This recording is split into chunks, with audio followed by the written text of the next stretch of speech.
Test, test, test, test. 1, 2. Hello.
No, I'm not sure who he is. All right, I'm just here checking to make sure this is it's working. Oh, it started out.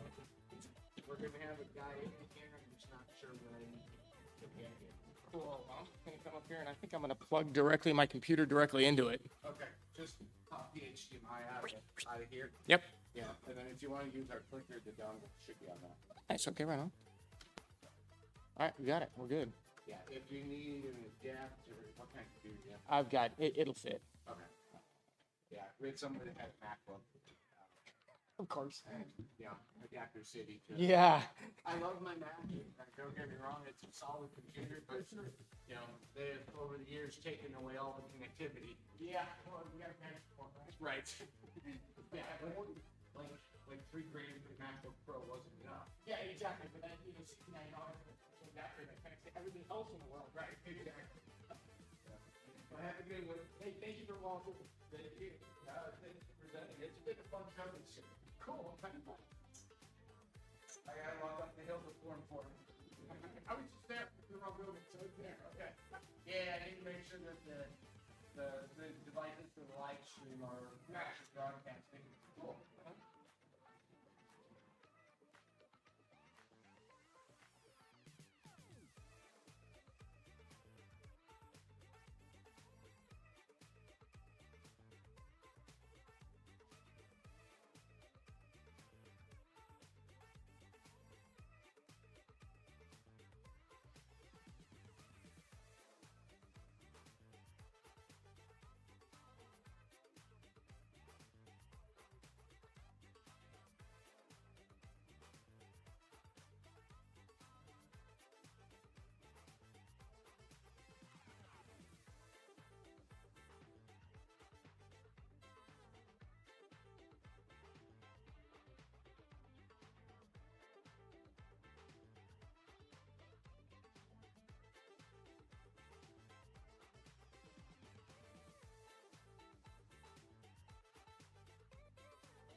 Oh, it's gonna work.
All right, folks. Okay, I got to stand right here and make sure you guys can hear me okay. Does this work? So I'm told, yeah, there's one in every crowd, right? So first things first, most of you or some of you are probably Scouters, and you probably recognize in almost every meeting that we do, we start with the Pledge of Allegiance. So I'd like you to invite you to stand and join me and do the Pledge of Allegiance, okay? I pledge of allegiance to the flag of the United States of America and to the republic for which it stands, one nation, under God, indivisible, with liberty and justice for all. Do you remember it? So, for those of you who may not, please be seated. We're not going to do the actual salute, but we're going to talk for those that are joining online that may not know about the Scout Oath and the Scout Law. I'm going to tell you a little bit about the scouting program and why it makes sense for you today. For some of you that I can see that are sitting here today, this is old hat. You've already got it memorized, right? But the Scout Oath and the Scout Law are fundamental to the Scout program. We say the Pledge of Allegiance, the Scout Oath, and the Scout Law at the beginning of every meeting that we have in our Cub Scout group, which means we meet once a week for 9 months out of the year, from kindergarten all the way through 5th grade. And then at the troop level, they continue that all the way up to the, the end of the scouting program. So the Scout Oath goes like this. On my honor, I will do my best to do my duty to God and my country, and to obey the Scout Law, to help other people at all times, to keep myself physically strong, mentally awake, and morally straight. That's half of it. The other half is the Scout Law, which is a Scout is trustworthy, loyal, helpful, friendly, courteous, kind, obedient, cheerful, thrifty, brave, clean, and reverent. Now, how many people are parents in here? Okay, so if we repeat that to kids for every week for 9 months, a year, for, call it 10 years, it's going to have an impact. And if I as a parent can look back and say, my kid behaves according to this, then I as a parent has done my job. I did a good job. If my child, when he grows up, behaves like this. And that's one of the core principles of scouting, is that to raise good humans who are leaders. And that's what we're going to talk about today. My name is Sean. Glad to be here. And I've got two halves. Part of me is started off, I was a Cub Scout in a little tiny town in northeastern California. And I only made it through a wee below.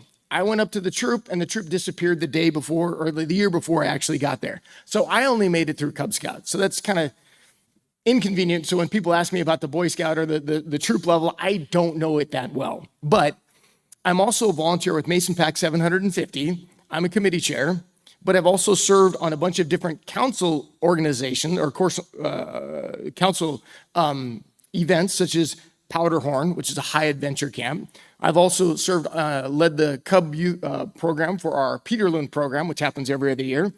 And I'm also, let's say, as of tomorrow, should be graduating with the Wood Badge program as well. I also happen to be a dad to a 9-year-old Weebelo, right? The other side of that is, what's my ham radio experience? So I got my first ARRL 5 words per minute tapes in like 1981, and I studied them until I got up to about 12 words per minute. And then I said to my dad, okay, let's go take the test. And where I lived was way out in the middle of nowhere. It's like 2 hours away from the closest stoplight. And there's no way they're going to drive me 6 hours to take a test down in Sacramento. That just was not going to happen. So I got into CB and shortwave as a kid. So fast forward to 2014, I started doing a lot of solo hiking. And I realized, I'm doing hiking, like 3-day camps out in the middle of nowhere by myself. And there's no cell phone signal out there. This is kind of dumb. What am I going to do if I hurt myself? And I thought, oh yeah, there's that thing called ham radio. I should go back and look into it. That's when I started reading back into ham radio, and I realized, hey, this is a great idea. I can become licensed. I can carry a radio with me. And if I get in trouble, I can always use a radio to try and get help, theoretically. So I got licensed in 2016. I'm now a general license holder. And then I'm also a dad to a 9-year-old extra, which is part of what got us down this journey of learning how to tie amateur radio and scouting together. So that's what we're going to talk about today. And I've also got, so my name's down here, but also my son's name is down here as well, because this is a big part of why we built this thing and we worked together on trying to put this thing together. He couldn't be here today. He was here all day yesterday. I wore him out. Today, he's finishing off the soccer tournament that he missed yesterday. So he's out playing soccer today and couldn't be here, but he was sending me texts beforehand. He's like, "Are you started yet?" And I said, "No, but I'm nervous." So I'm sure he's going to watch the tapes at some point in time. So this story really starts in a little tiny cabin that we have way out east of where we live in the Shawnee State Forest. We got a little cabin out there, and about a year ago, took the family out there and we decided to stay out there for a week. So a little cabin, we usually do around Memorial Day. We go out there and we stay for about a week. And this is my son, and every time I look at him, I still see this little picture. So this is him when he was a little over about a year old, and that's my Yaesu Mark V in the background. And I couldn't get him interested in that at time, but I tried throughout all the time that he was growing up. I think I gave him like his technician book when he was like 6 years old, and he's like just not interested at all. But this one time, about a year ago, I was traveling. I had to go back to Cincinnati for some event that I had to join. And so my wife and son stayed at the cabin out there overnight. And of course, I've got a 2-meter radio out there. And from that location, I could barely reach a repeater at the Grant Amateur Radio Club. I could just barely hit that repeater. And if I talked on that repeater all the way, when I went back to Cincinnati, I talked on that repeater all the way from leaving the cabin to about 10 miles outside of Cincinnati, which is about an hour and a half. So it's a good long stretch, perfectly positioned repeater. I didn't know it, but my son was listening to the entire conversation the whole way.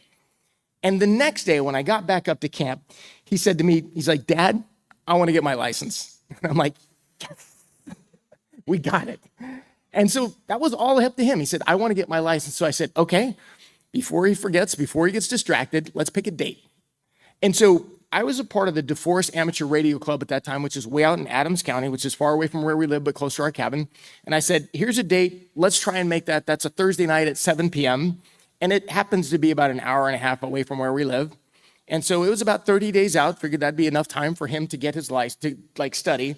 So he studied super hard and then started looking at the date, and we weren't going to make it out there on a Thursday night. So I'm like, okay, we can't make it there on a Thursday night. It's an hour and a half away at 7 o'clock at night. By the time we get home, it'd be 10 o'clock. He's got to be up early the next morning. That's not going to work. So, okay, where's the next place to go? Well, a mile away is the VOA, the Voice of America Museum, and they also happen to have the Westchester VOA Club there. So he said, all right, that's the very next Saturday. Let's sign up and have his license, see if he can pass his license there.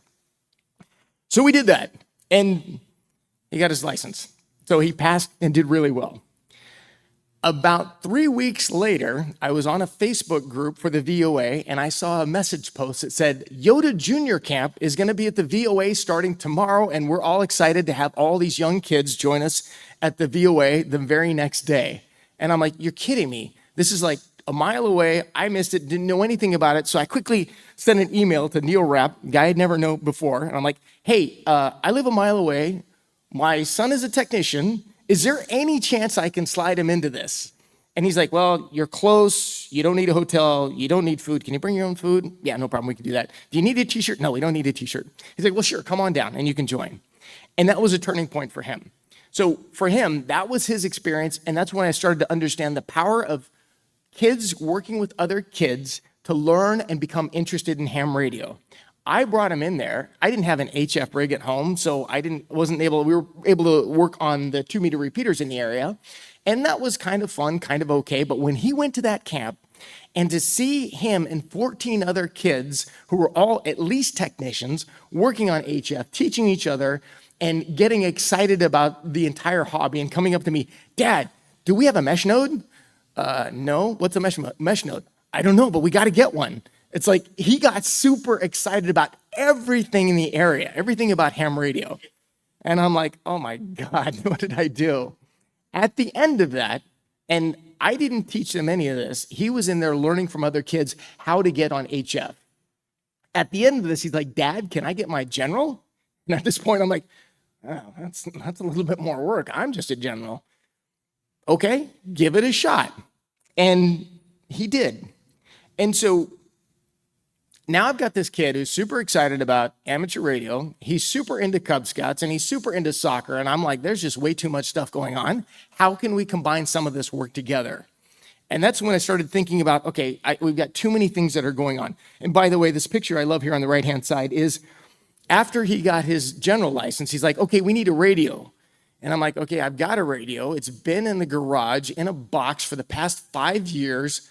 Okay, we'll drag it out. So I get it out of the box. It's sitting in the garage there, took an antenna, attached it to the front of my Jeep, stuck it up in the air. He got on HF, and then I knew I was stuck because he wanted to do HF all the time. And I didn't even have a place to put it in the house, right? So I'm like, okay, how can we tie all this together?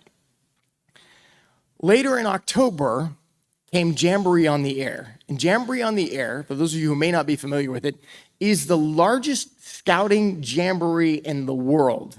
I heard 100,000 scouts get on HF that weekend and send messages to each other across and make contacts all across the world. Incidentally, it's not a great weekend to do POTA, right? Because there's going to be a bunch of kids on the air that weekend.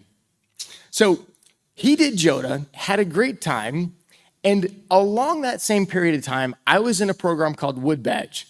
Wood Badge is a leadership development program around the scouting program. And for those of you who are involved in scouting or interested in scouting, training is phenomenal in scouting. You've got to opt in, but they've got incredible training programs. Wood Badge requires each one of the participants to do 5 ticket items. And think of these like 5 independent study events that you have to do on your own to help to improve your capability and improve the scouting program. I had finished 3 of my ticket items, and 2 of them, which I decided on a year before, really were not that exciting. And I really had a hard time getting excited about doing those 2 other things. That weekend, when we're doing Jamboree on the Air, my son's like, can we do this with my pack? I'm like, what a great idea. So I went to my Wood Badge counselor and said, I want to completely change the rest of what I'm doing for Wood Badge. I want to completely adjust it. And that was my son's idea. Is like, why don't we use the clubs to talk to get other scouts interested in amateur radio? And I said, this is a great idea. So I completely changed what I was going to do for the Wood Badge program. And we decided to create something called the Radio Scouting Committee. So that was in October. So in November, I sent out a ton of emails to all the clubs in our area. And in our area, we're incredibly fortunate. We have a lot of really strong clubs. When I started thinking about all the work that was required to be done, I realized that this is way more work than I can do and not something I can do on my own. So I reached out to every single one of these clubs and I said, hey, can I get 15 minutes on your schedule? We have an idea to get youth involved in amateur radio. And the cool thing is most clubs are youth, amateur radio, yes. It's usually what I get, just yes. And then it becomes, all right, how do we schedule? Okay, some I didn't get a response. It takes a little while. You know, we're all volunteers, we're all busy, and sometimes you have to take a couple emails to get to the right person. But everybody said yes. So within about a week, I had meetings, like 4 or 5 meetings scheduled in the month of November, asking people if they're interested in to go to those clubs and talk about this idea that we had of creating the Radio Scouting Committee in our local district. That was in November. By December, I had about 15 people signed up that wanted to help, which to me was like, hey, this might work. If I get every one of those meetings that I went to, I usually got 3 or 4 people that say, yes, I'm interested to help. But by December, we had about 15 people that signed up to help, and we had several different people that joined our very first meeting. And I asked for the backgrounds of people, and the cool thing that I noticed is we had a ton of different backgrounds from people who were interested in participating. So Ted, he had experience with skilled trade centers. He was already working in emergency communications. Lance, he was an Eagle Scout and interested to get back into scouting. Tom had been an amateur radio since he was 14. He was already, I think he was the troop secretary for Troop 750, and he also started the repeater in our area. Michael, he'd been a scout since he was 6 years old. His daughter was a scoutmaster for one of our local girl troops, and he was already teaching the radio merit badge. Josh, he had worked at our local camp for like 5 years, so he knew the ins and outs of how to get into the different camps. And he also taught the radio merit badge. Mike, he was introduced to amateur radio from his son, who had a presentation at his scout troop. Jocelyn, he was some of you probably know Jocelyn. He's incredibly involved in youth and amateur radio and is a big part of the Youth on the Air program. Walter had already been teaching online courses. Brian was a key part of the Dial Radio Club.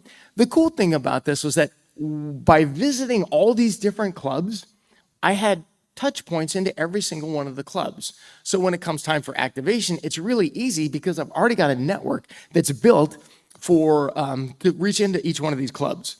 And it was pretty simple to create the contact. We just created a flyer and said, we're looking for volunteers. Who wants to work in scouting? Who believes in scouting values? Who's interested in doing things like field day and jamboree on the air? And who wants to help youth discover the world of amateur radio? And if you bring that to a club, there's a lot of people that will say yes, that are interested in doing that. Part of this is, how do we make it easy? Not just making it easy. The other piece, the approach that we took was, how do we make it fun and interesting for those people who are interested in participating? I had a plan of the things that I thought we needed to do. And when I started asking the group there, hey, what do you guys want to do? I threw that plan out the window and said, okay, we're not going to do that. These are the things that they popped up that were interested. So they wanted to do campouts. Surprisingly, a lot of these were scouts who still want to go camping, want to get outside, right? They want to do troop events, work with the troops. They wanted to do POTA, of course. Some wanted to do digital. Some wanted to create a 2-meter or HF net. That was actually my idea, and it hasn't got off the ground yet. And then everybody wanted to participate in Jamboree on the Air. So we started with asking, what do you want to do? And whatever somebody wanted to do, okay, let's start working on those things first. Now remember, this was back in January, or in December of last year. What's coming up right after December? Field Day, Winter Field Day. Winter Field Day was our first event. And it was a disaster. Like, Winter Field Day is supposed to disaster preparation. Well, we nailed it, right? So Winter Field Day, did anybody do Winter Field Day in the Midwest this year? Yeah.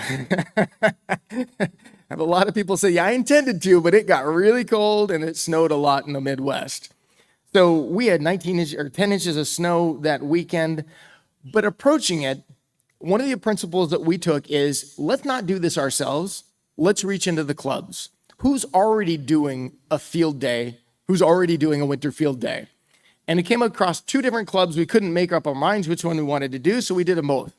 We said Saturday, we're going to be at QCEN, which is a local partner for our Red Cross. They're going to be they're going to be out inside on Sunday, and on Saturday, we worked with OKIN, Ohio, Kentucky, Indiana Amateur Radio Group.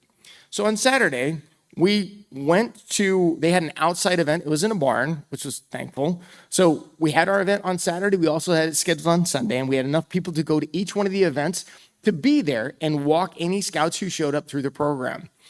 Approaching the program, we had 3 Cub Scout packs and 4 individuals registered or told us that they intended to come. About a day before, people started dropping like flies. Too cold, too much snow. Is it still going on? When are you going to cancel? If you're going to cancel, when are you going to cancel? Is it canceled yet? Is it still happening? Those are the ton of the messages that we got approaching the event. And we said, we're going to continue. As long as the club's going to hold it, we're going to hold it. If the club cancels, we'll cancel. So we followed the club's lead on it. Luckily, we started early in the day on Saturday at OKIN, and we got 3 scouts to show up. And it was really cold. And those are 2 of the scouts that we had there playing on the radio. So we had, the event was, we taught them a little bit about Morse code. We taught them a little bit about HF. And then we had them take the radios and go into different parts of the park that we were in. And then we got them on rigs and had them reach out and make calls to people. The 3 kids enjoyed it. They had a good time. Sunday, we ended up canceling because there's 10 inches of snow on the ground, and QCN decided, okay, we're not going to do that day. Okay, that's fine. So that was in January. In February, we had one of the members of our club. I mentioned, what are you guys interested in doing? And he said, my son is an alumni from Troop 674 in Mason, and he's an Eagle Scout. How about if we go back there and try a troop activation event? I said, okay, if you want to do it, let's give it a shot. I happen to know the troop master for that group because he was in my Wood Badge group. So I called up Ernie and said, hey, Ernie, this is what we're thinking about doing. Are you guys interested? And he's like, yes. Can you come teach us how to do the Radio Merit Badge?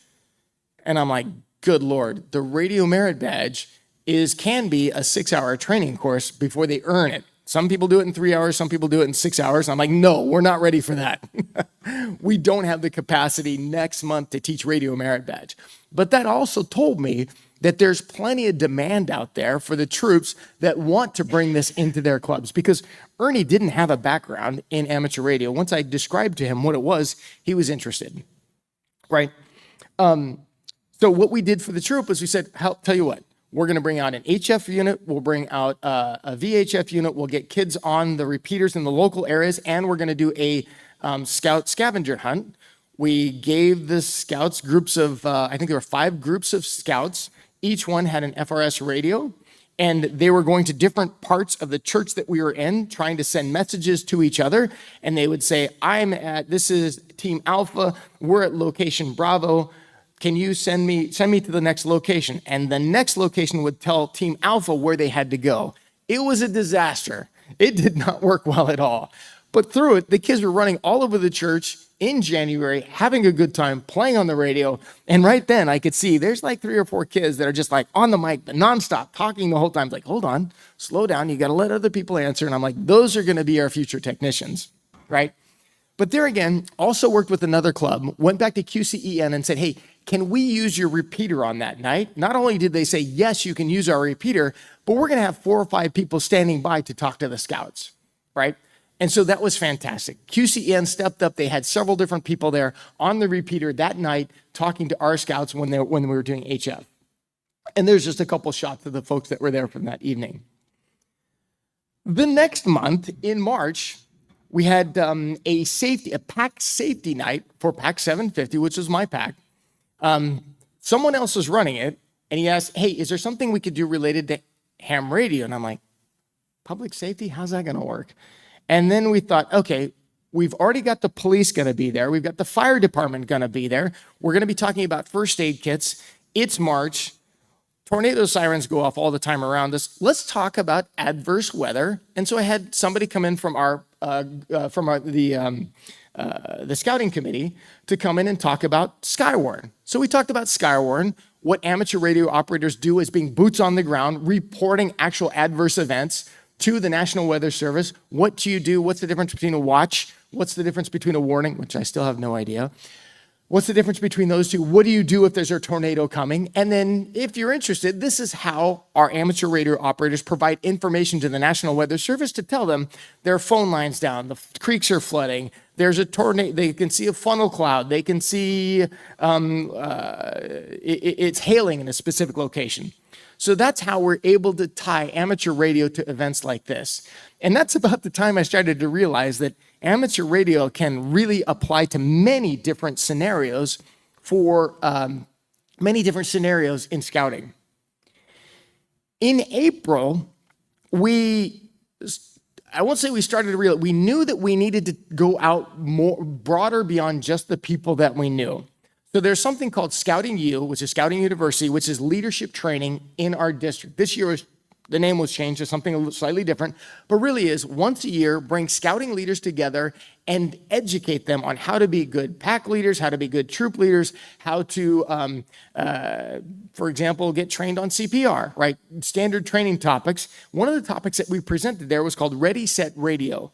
And really, our objective was to provide troop leaders, or let's say unit leaders, the experience to understand what is amateur radio and how can I bring it, how is it relevant to my pack or troop or ship or venture crew, and let them know that this is available for them to reach out to, where there's a group of us, we're here to support you, please come join us.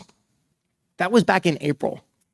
Now, as part of that, because people at that point were beginning to get aware of the work that we're doing, we got a call a couple weeks ago and said, hey, we've got a contingent of kids who are going to Jamboree.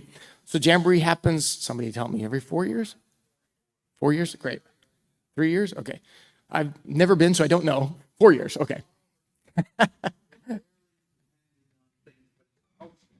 Supposed to be every 4 years. Yeah. So, but I feel fortunate that they reached out to us and said, hey, as part of, so this year they're resurrecting something called the Scout Skills Competition, which is all the patrols competing against each other into time trials. Some of the events include making a fire, carrying, lashing, doing lashing, right? And one of the competitions this year of the 5 is translating a Morse code message. And so when the scout contingent leader, who's like, how are we going to teach this? He had heard of somebody who took one of our lessons, the previous Scouting U session. He's like, hey, do you guys know anything about Morse code? Do we? So I was able to reach out to our group and say, okay, who's interested in teaching kids about Morse code? Not teaching them Morse code, but teaching them about Morse code. And really, the objective is not to teach them how to learn Morse code. It's really, how do you get a message? Well, what is Morse code, first of all? And then how can I quickly translate a couple messages from Morse code into English so I can turn it in and run to my next session? So we have a member of our committee he's been teaching kids Morse code for like the past, 100 years. And he's like, I can do it. And I've got a super quick method to quickly decode. So our kids from Danbeard Council going to Jamboree, I'm looking at you guys. You guys should win this competition because we've given you plenty of insight to that. But in addition to that, we reached out to Northern Kentucky Amateur Radio Club and said, is there anybody else there that can help us with this? So they participated with us to help with that, right? And so this year, we're able to send the kids who are participating in Jamboree Jamboree at the end of, in July. We've got them at least part of one of their Scout Skills Challenge. Now, that's part of getting the message out. The other part is helping the districts and the scout leaders understand. So we've been to several different places, but what I've learned is that you got to repeat things over and over and over and over and over and again before people actually get it. And in our council, we've got different ways of communicating with people. And one of those is something called the district roundtable. So we have 6 different districts, and each district has a roundtable meeting for their unit leaders every month. So we started sending out emails. I started sending out emails to these districts saying, hey, can I have 15 minutes on your roundtable agenda just to talk about amateur radio and scouting?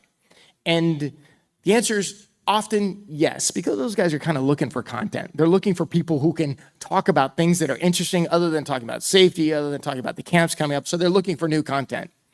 So I had to go there and explain to them why radio scouting. What does it really mean? How do they go together? So that they have the awareness of how amateur radio is a thing and how it pertains to scouting. I'll get into that a little bit later on.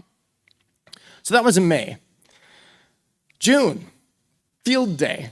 One of the principles, as I mentioned, we're trying to do is let's use the clubs. We don't have to invent anything. There's lots of activities already going on. So we went to a couple different clubs and said, who's doing field days? Who's interested in hosting? Is anybody interested in hosting scouts?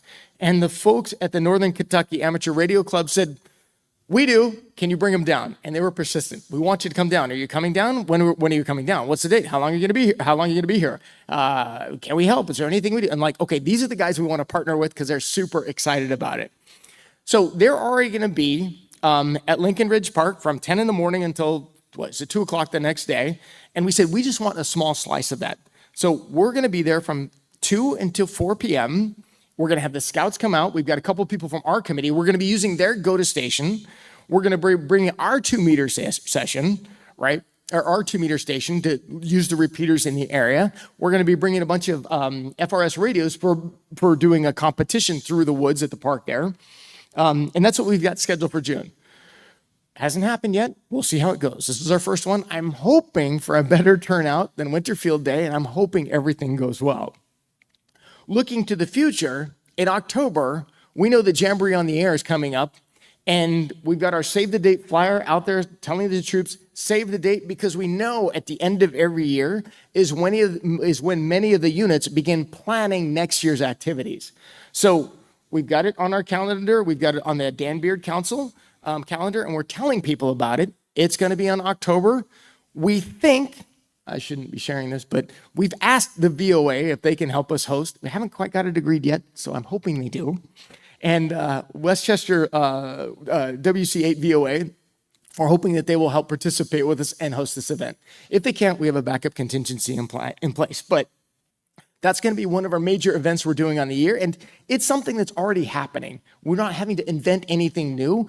It's already happening. We'll go to a club and see if we can participate there together. So that's coming up in October. We still have lots of stuff that we want to do. So again, campouts. We want to do the campouts. We wanted to continue doing troop events. We still have the idea of like our troops in our area go camping every month. Well, oftentimes they're in parks. Let's do a POTA activation at the exact same time. And this is all driven upon those core group of 12 people. What are they interested in doing? What sounds like fun to them? The other things that we have that are on the to-do list that are pretty close is this summer, Camp Friedlander, we've got 6 weeks of camps for our troops. And boy, that'd be kind of fun to go out and hang out with some scouts on a Thursday evening for an hour or two and play radio and get them on the air, right? So that's potentially one of the things we're working on. We're also working on the Radio Merit Badge. We now have 2 people on our committee that are registered Radio Merit Badge holders, and we're updating the new content for the Radio Merit Badge. And on top of that, round 2 of Winter Field Day.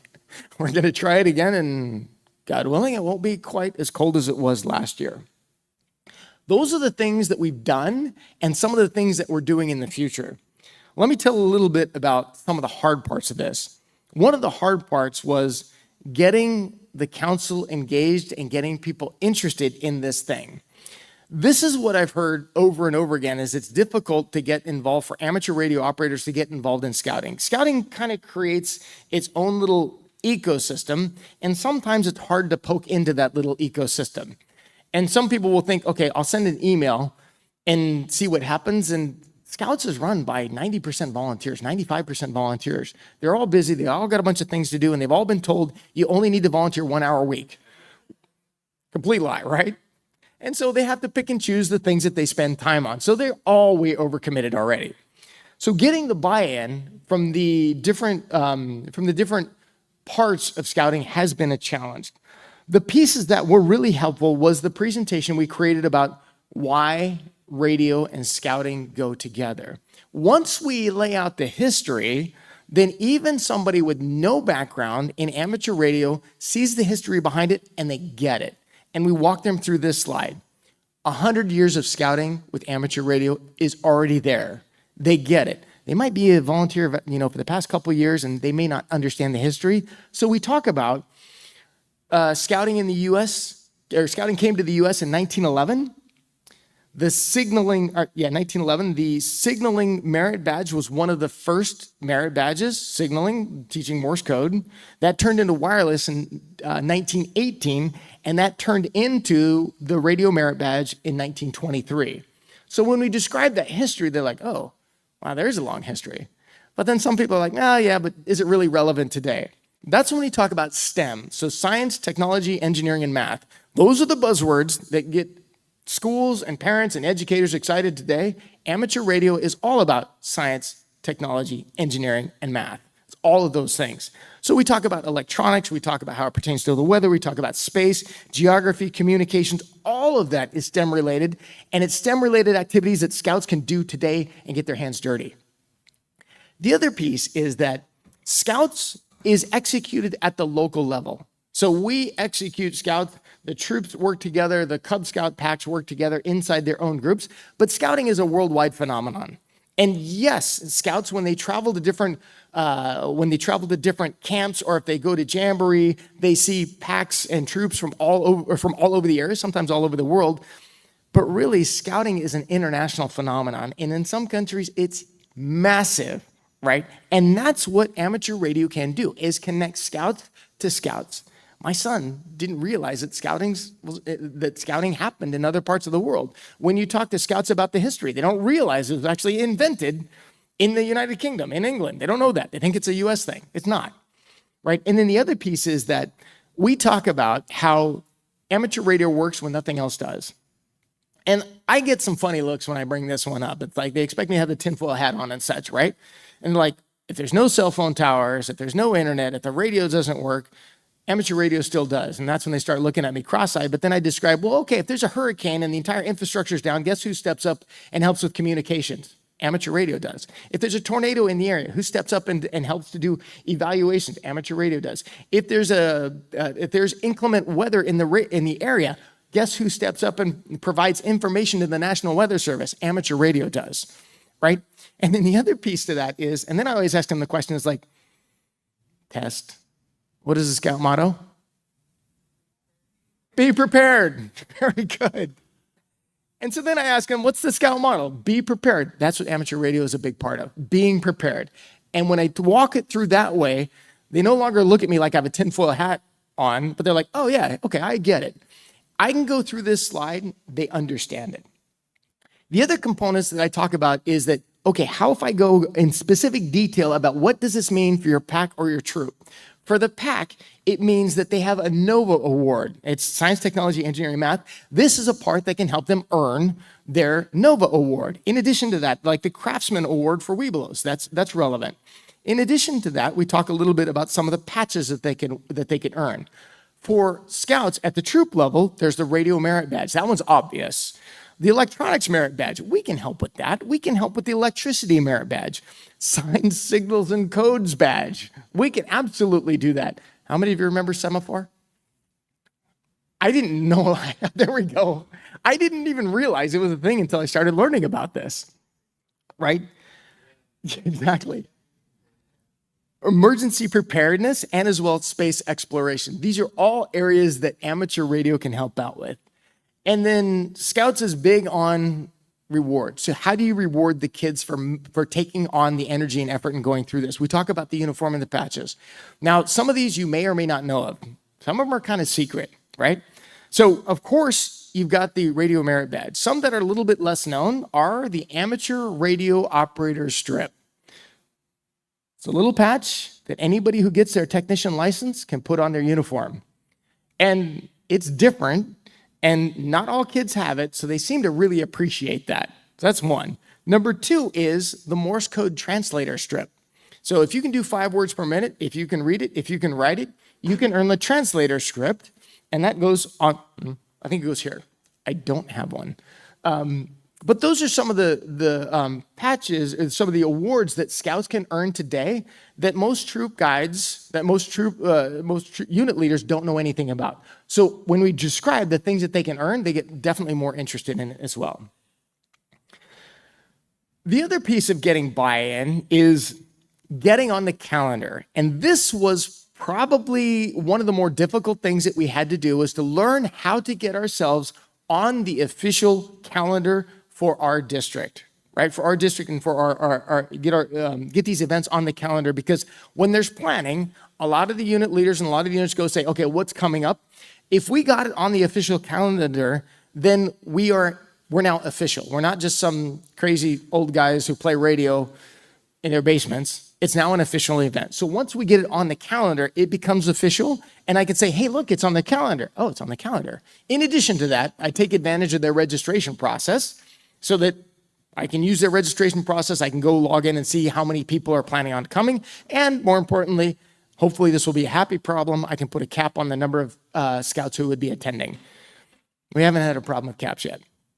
That's the other piece that has been that we worked on to try and get the getting buy-in from the Scout side.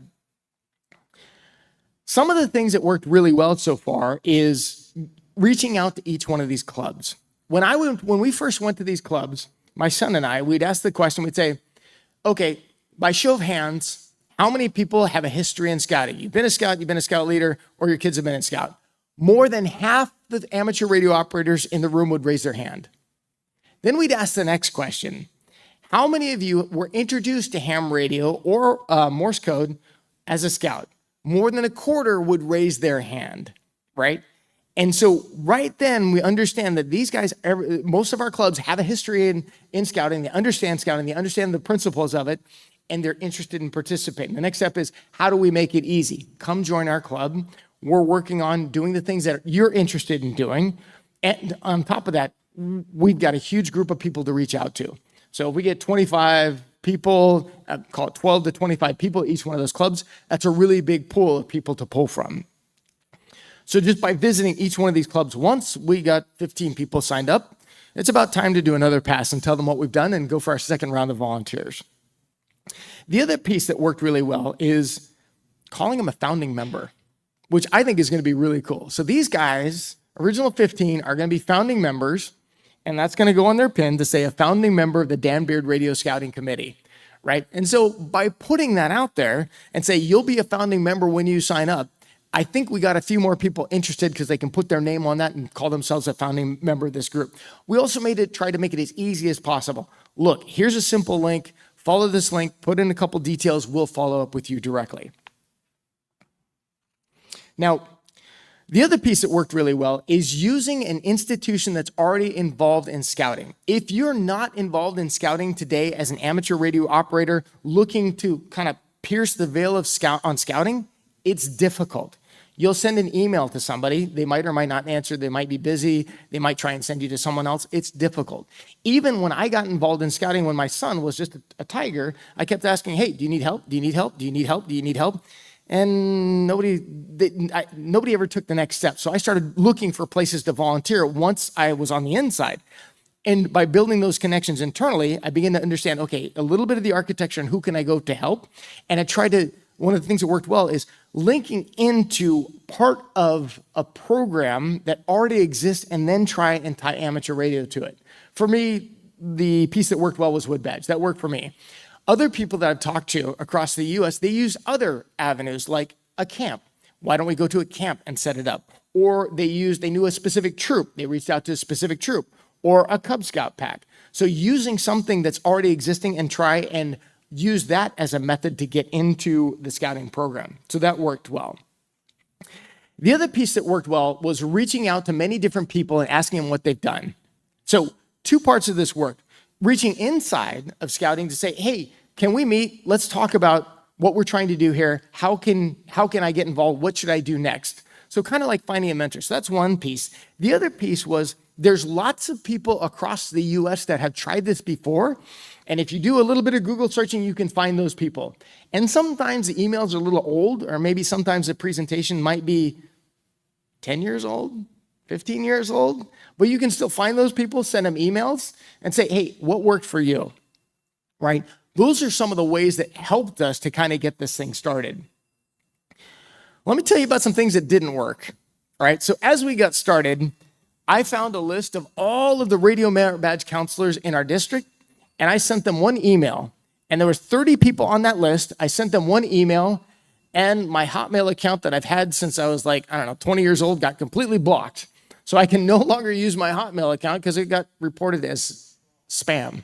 So I do not recommend sending a massive email to a bunch of people who don't know you because you're going to lose your email account. All right, so that does not work. Another thing that didn't work was, and I learned this through other people, was that you just can't send an email to somebody and expect something to happen, right? And I've heard this from a couple different clubs. Oh yeah, we tried that and it didn't work. I sent an email to this guy. He's a troop leader. He never got back to me. Oh yeah, we tried that. I sent an email to this guy, or I talked to him at a Cub Scout event and he wasn't really interested, right? What we learned is that those one-off contacts often don't work. So when I was approaching the different clubs, I heard that a couple different times. We tried working with the scouts. It didn't work. I heard that a couple different times. And so what I realized from that is sending that one-off email to somebody isn't necessarily going to get you through to what's actually going to work, right? It's coming from the inside, finding a contact, finding an event, getting attached to that event, join that event. That works better. The other things that don't work is expectations. Early on, we had people yeah, how many technicians do we think we can get this year? And I'm like, great idea, but I've learned we probably shouldn't take that approach, right? It's not about getting kids licensed. When I was in that room, when I was in meeting with those different clubs, I'd ask, how many of you have been exposed to amateur radio when you're a Cub Scout or a Scout? A lot of people would raise their hand. They didn't necessarily get licensed at that point in time. And in fact, many of them got licensed many years later. So yeah, I heard about it when I was a Scout, but I didn't get my license until I was 40 years old. So our objective is not to make technicians. Our objective is to get kids exposure to it. And we figure that, and this is just some anecdotal information I pulled together, if you talk to 100 Scouts, 50 of them are not going to be interested in it. Probably 30 are going to be marginally interested into it. 20 are going to love it, right? And they're going to be the ones in there talking on the radio. And maybe 1 or 2 are going to get their license. So if your objective is to get technicians, you're going to be really frustrated. So that's one thing we learned is don't do that. Our objective is not to get technicians. Our objective is to get exposure. But if somebody wants to get licensed, we're going to help them for sure. The other things that I've heard and we've tried that didn't work is using Scouts as labor. And I've heard this several different times before. Hey, we're having a field day. How about if your Scouts come and help us lug boxes and set up? Not really the point. Or the other one that I've heard is, hey, we're having an event. Maybe they can come help with parking. That's not really the point, right? There's lots of activities and there's lots of service projects that Scouts are already involved in, and they're not necessarily looking for more public service events. They're looking for things that we can teach them. So if we look at it, not like they're going to be there to do labor for us, there's a portion of Scouting where that's relevant, but that's not really the approach that we're taking, where it's like, come in, we're going to entertain you, we're going to educate you, we're going to expose you to something else, you're going to have a good time, you're going to learn something. And the parents, the adults, it's like they're not going to be on their phone, but they're going to talk to people around the world, right? So it's important to, when you approach this, it's not like, hey, it's a club, we're going to have them move boxes around or they can come help us clean out the supply closet. Let's approach it from the perspective of we're going to teach them something. I'm going to close with a couple pieces of advice that I've learned through this process. Number one is get a group of people together and do whatever they want to do, right? I had in my mind the 6 things I thought we should do, and of that original 6, there's 2 on that list, right? Focus on what they want to do and help them to do those things, and try not to be the person that's trying to do it. Just try and say, hey, you want to go do this thing? Let's go build that thing, right? And the other piece is try and have fun with it, right? So it shouldn't be something that's hard. It should be fun. And when people can't make it at the last minute, and when people can't do what they thought they were going to do and they don't have time, they've got to travel, they've got work. I mean, you guys remember the Cub Scout motto? Do your best. Do your best, right? We're volunteers, right? Let's do our best to take care of the kids and have a great event for the kids. Let's do our best. Let's be empathetic with them as well, right?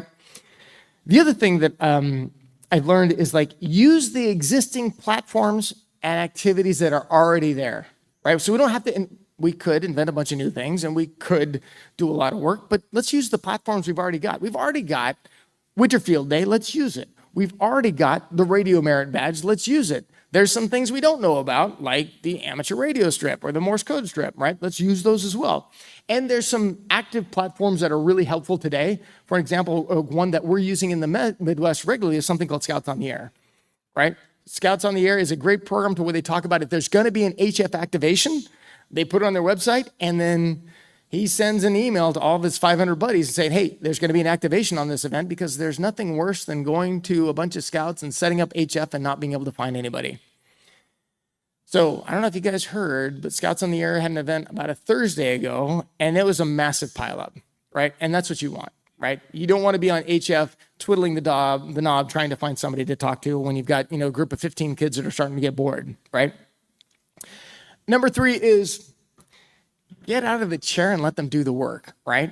And this is some of the advice I heard early on, was that if you got an old guy sitting along the radio twiddling with the wheel, every now and then shoving a mic in front of a kid saying, okay, now talk, they're not going to be excited, right? Put them in the chair, let them twiddle the wheel on their own, give them some guidance, and let them talk, right? So get out of the way and just let them do it. They're probably not going to blow up your radio, hopefully. let them get on the air, let them do it. It's much more experiential and exciting as a kid from that perspective as well, right? So that's, I say that's the fun part, but you probably all can recognize that picture up there in the top right-hand corner when nothing seems to work and you can't get in touch with anybody, right? That's part of the experience. The other piece that I also suggest is amateur radio is a worldwide event. Scouting is also a worldwide event. And I think in the US and scouting, we don't often recognize that. So some of the best advice I've received and some of the greatest content that I've found is outside of the US. So the radio scouting group in Ireland does a great job. The Dutch group does a great job, right? There's a group in Panama that's got an incredible radio scouting program.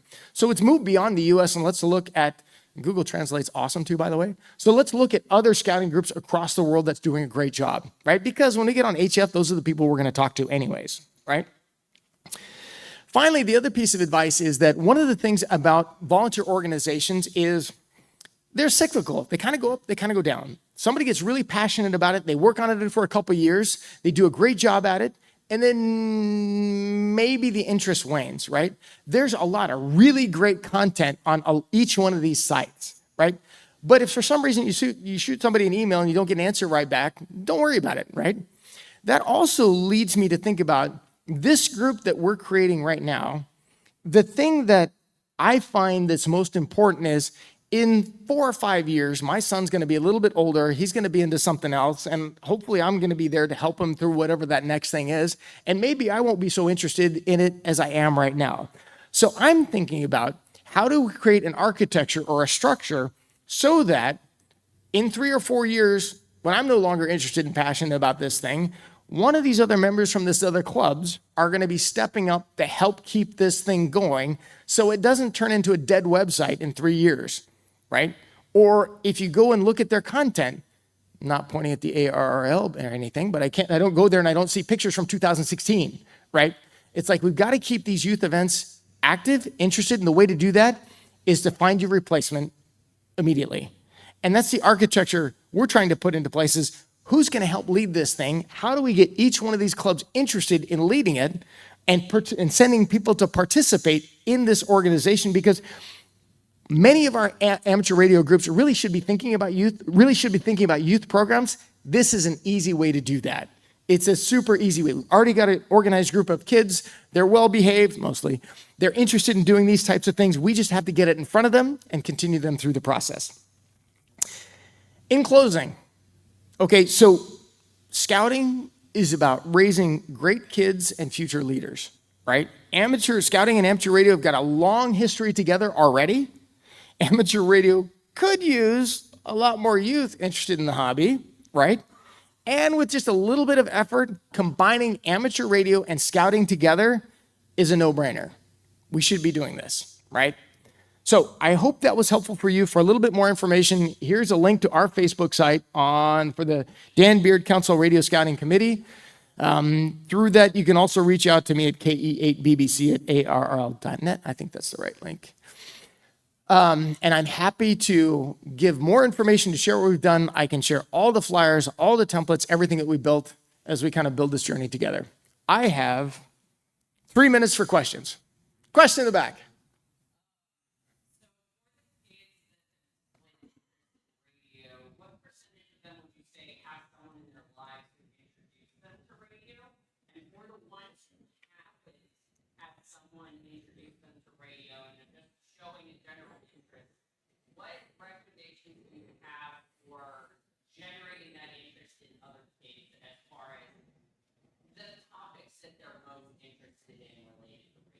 Okay, so a 3-part question. Let me see if I got that. Question number 1 is what percentage have actually already had exposure? Question number 2 is how do you generate more interest for those kids that are kind of on the edge that are interested? And then I think question number 3 was related to if someone's kind of interested, how do you take them over the leap, right? Does that sound right? Okay, so let me try and get those in order. First one is, I don't know. I haven't asked that question of the kids that have been super interested, but what I've observed is that like when we have the FRS exercises, you give 1 radio to 3 kids, 1 kid reaches out to grab the radio. And he's the one that's talking on the radio nonstop, and you almost have to tell him, give it a break. Someone else has got to talk. This isn't that, right? So I don't know if that kid had experience or not, but I can tell you he's interested. Through the Yoda camp, what I also observed is like a couple of kids there don't have a history of amateur radio. They somehow got interested, and mom or dad's like, okay, I don't know anything about it, but I'm gonna let you go. So that's question number one is I don't know what percentage there is. I suspect there probably is some. Question number two is for those that are for those that are interested, what's the next step for them? For that next piece is, okay, so for those kids that are interested, keeping them connected to the amateur radio group, telling actually their scout leader about the events that we're having, and that kid often will ask for additional ways to participate. So, hey, can we have them come? Are you guys going to be at Camp XYZ? How can I learn how can I take the next step and get interested? Okay, we can help connect them to the club. And then third point was, kids who are kind of interested, how do we get them more interested? Our focus is really just exposure, getting them exposed to it, not propagating and turning those that are kind of on the bubble, getting them super excited about it. It's really just exposure, getting them exposed to it. Those that are interested are going to jump into it. Remember, that's only a really small percentage. I think really where this is going to make an impact is in 20 years or 10 years. These are all the people that are going to be joining your clubs. Okay, so that was a great question. And then, yeah, so I think got all three, right? Cool. Thank you for that. Other questions? Oh, right here. It's been my experience that the upper half of Cub Scouts is sort of the sweet spot for the ages that are most receptive to this. What is your experience been? Yeah, great. So the question is for the Cub Scout group, which is really kindergarten through, call it fifth grade, the upper ages are the ones that are a little bit more interested in it. What's the experience? Funny question. So the kids, like the younger kids who get a Morse code key or who get to go beep, beep, beep, beep, beep, beep, beep, beep, beep, beep, and have the lights flash, they love it. I call that interested. The older kids who play on the radio, who want to go around and talk the whole time, that's interested. So it's a matter, the other piece of that I appreciate about that question is we don't do the same type of presentation for the kindergartners, the first and second graders as we do for the fourth and fifth graders. It's a different presentation. That's one thing we learned in Cub Scouts, right? It's like you've got to tailor the message to the audience. Good question. Answer your question? Yeah, and how does that compare with the older scouts? Good question. I don't have enough experience yet to tell you how that works with older scouts yet. Next year, I'll tell you. How about that? Okay, another question. I find bringing an Aries trailer to the Yoda and pushing scouting and service. Amateur radio is a service, not a hobby. So that helps to some extent. And his son, we had a fox hunt, which got his son licensed. Nice. So fox hunts are fun. It's a competition. Kids love it. His son loved it. Yeah, so I love that. So two different components that are working for you are fox hunts are a great way to get kids out there running around, chasing the antenna around, hearing the noises. That's a great way to get involved. And the other piece, which I appreciate, is using the service perspective of talking about Aries and like how that can also tie into service. That's an awesome experience. And then that's exciting also to hear that a kid through the fox hunting experience actually got his license, right? We had Venture Crew 73. Nice. Back home. One of the kids in the crew who ended up licensed, not as extra. His sister used to hang out, never had a license. This kid and his sister, as adults, older adults now, show up at a guards meeting and his sister has a license. Nice. And so part of that, and for those that are online that may not have heard that, the other observation was, I'm going to kind of paraphrase that down. It's saying this like, even if you're having exposure to one particular child, the family is exposed as well. And you never know who else in the family is going to be exposed to it and say, I'm going to go get my license, right? And I've heard that a couple of different times of parents saying, my son was introduced to amateur radio and I got licensed, right? So great. Thank you for that comment. One other question over here.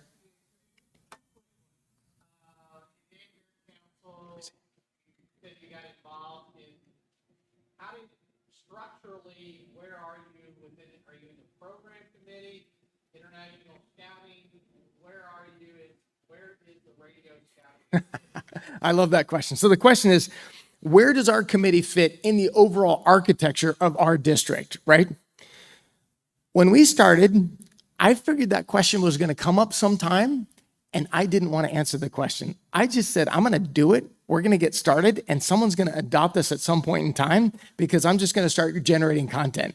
And right now, we fall most logically underneath the program, and they know what we're doing, and nobody's told me no yet. Second question is, what's my critter? I'm a beaver. I'm not a chipmunk. And I'm definitely not for dinner. In the back.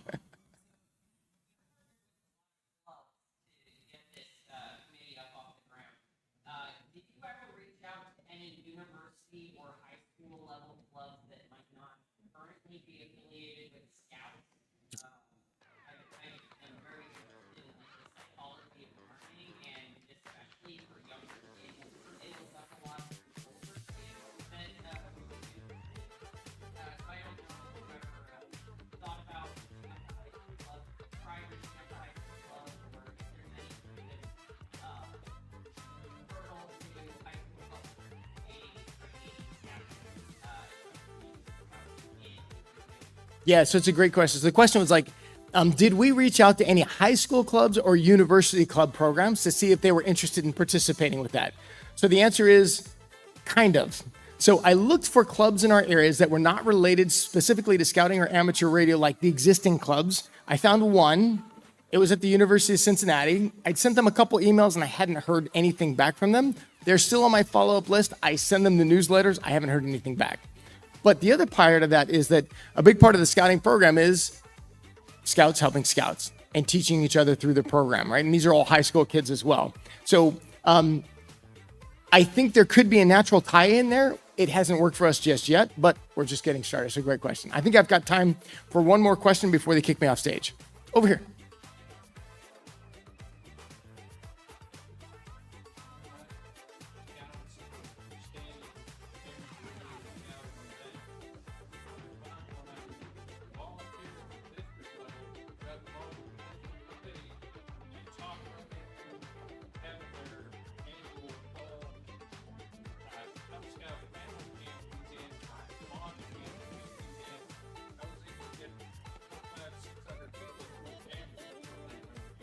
I love that. So for those of you that didn't hear, the observation was that it's hard to get parents to bring your kids to one more event, right?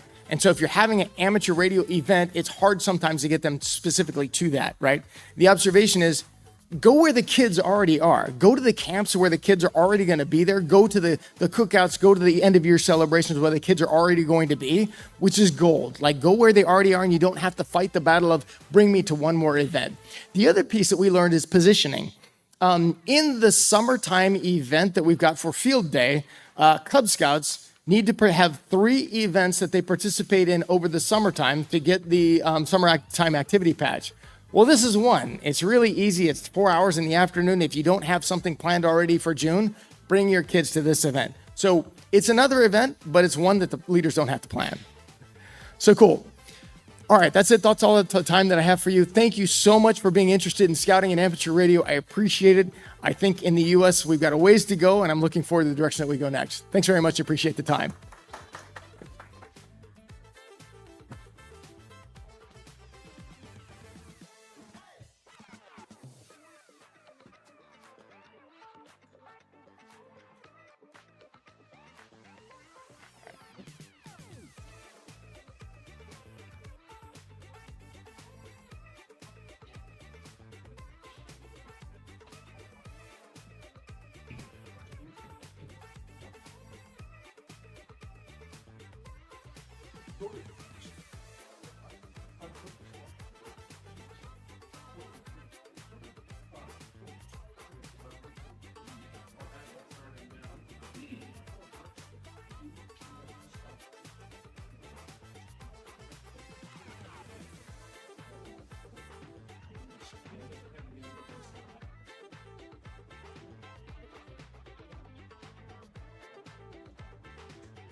How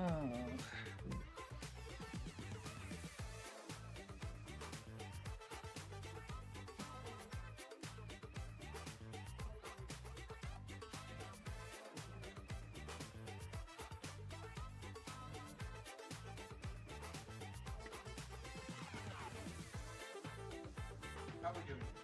We'll see if I can get this going here.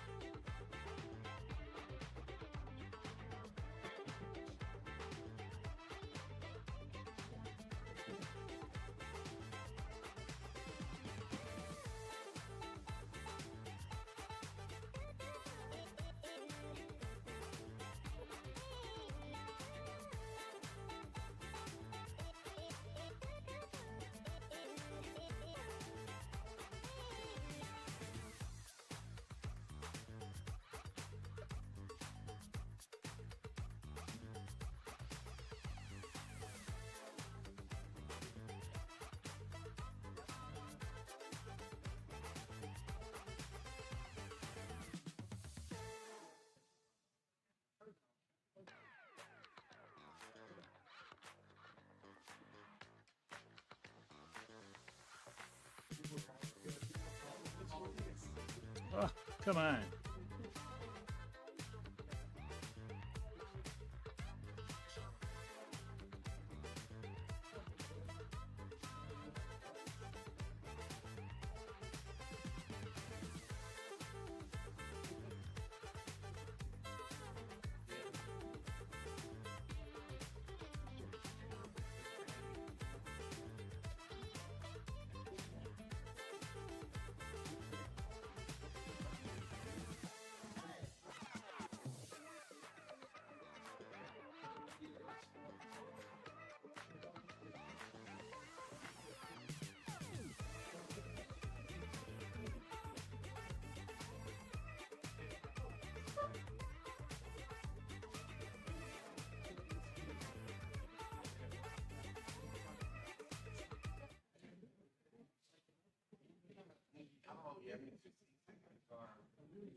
Hi. I think so. Thank you.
Anyone know how to work this Adobe Reader? Yeah. I'd like to.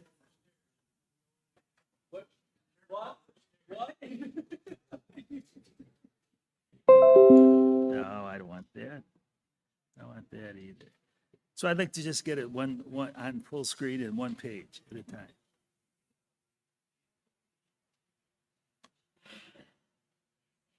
Okay, is this, It's a PDF. okay, so,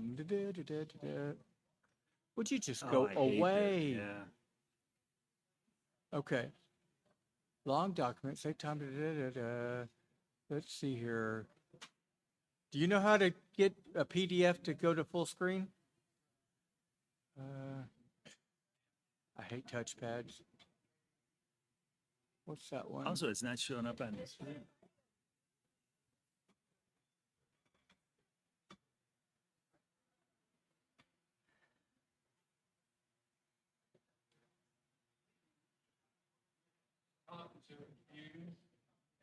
No, unfortunately.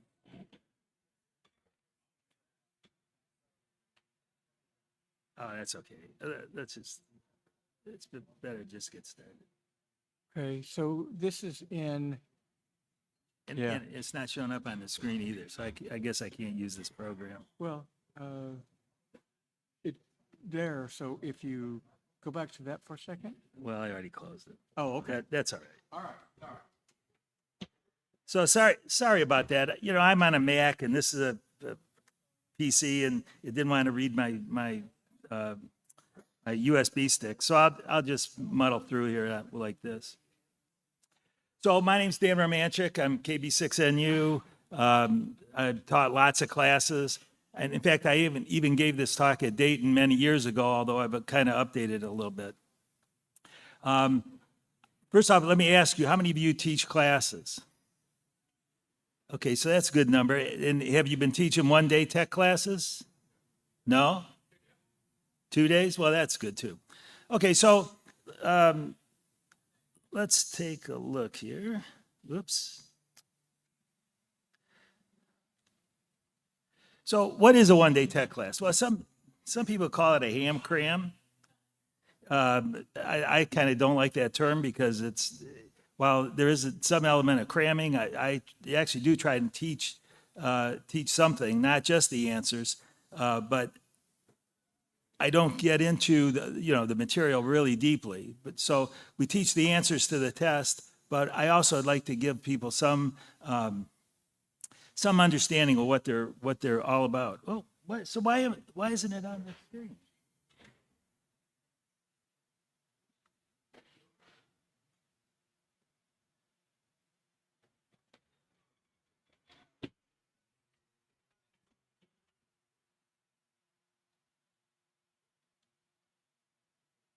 No, it's not on the screen at all. Yeah. Yeah, hold on. I'm going to change this to right click. Let's go to display settings. Come on. And let's just do.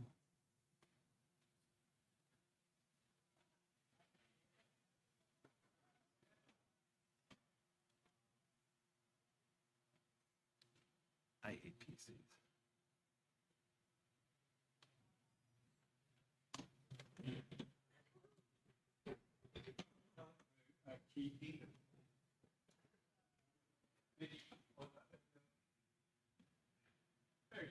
All right. Reset that because I had it off. Yeah, yeah.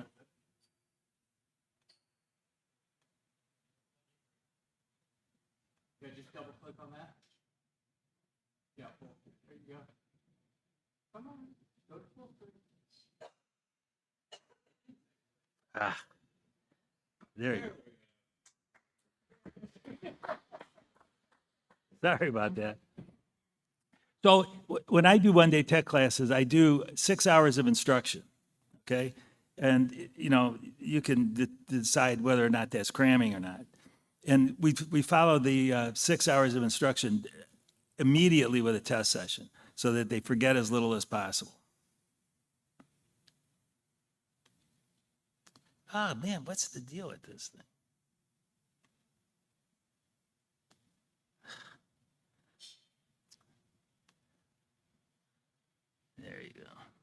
So why a one-day tech class? Well, this is the reason why. People come to the class, most of them get their licenses that same day. They're very happy people.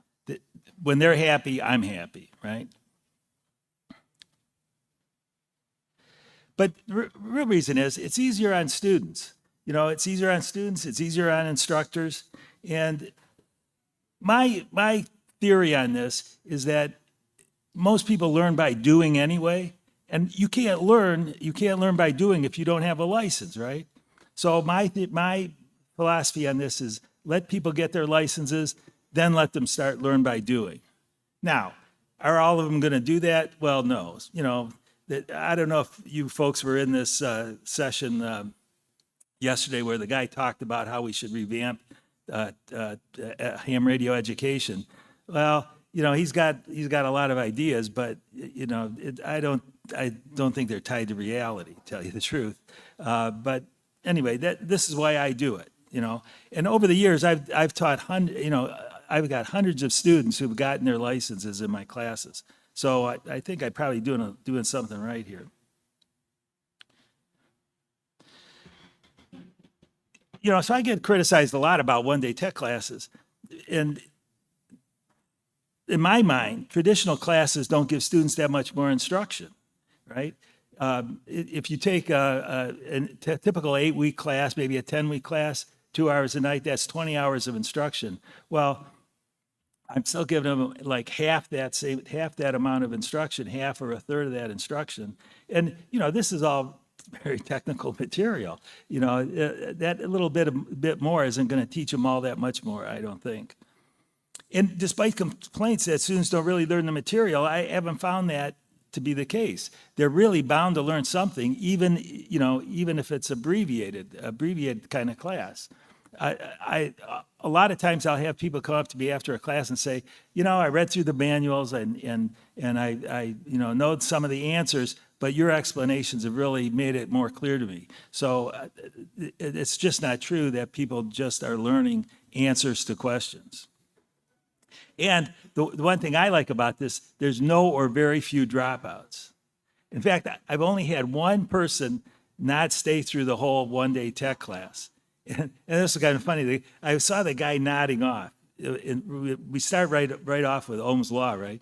And I saw the guy nodding off, and he left at the first break. He said, "Oh, Dan," he says, he was a friend of mine, actually. He says, I had a long night last night. This was on a Saturday morning. I just can't stay awake here." I said, "Go home, come back the next time." And he eventually got his license too. So what do you need to do to teach a one-day tech class? Well, the first thing is to find a venue, right? Public libraries are a good venue. I've taught at public libraries. Maker spaces, I've taught at maker spaces. Town halls, I don't know if I've ever taught at a town hall. Red Cross buildings, I've taught at Red Cross buildings. And churches, I've taught at churches. So I've taught at all these different places. And a lot of times they'll give you the venue. I even taught here at Dayton a couple of times actually. Unfortunately, that wasn't free. All these other ones are generally free. So what are the important parts about a venue? Well, you needs to accommodate the number of students that you expect, right? You don't want to cram them in necessarily. It needs to be available by 8:30 or 9 a.m. to about 6 p.m. So if you have 6 hours of instruction, you got a half hour for lunch, 15-minute afternoon and breaks. You know, you're going to be going till 5 or 6 p.m. And the way I teach, I need a chalkboard or a whiteboard. I don't do PowerPoints, and I'll talk a little bit about that later. But you want to have a chalkboard or a whiteboard. So what do you do to schedule your class?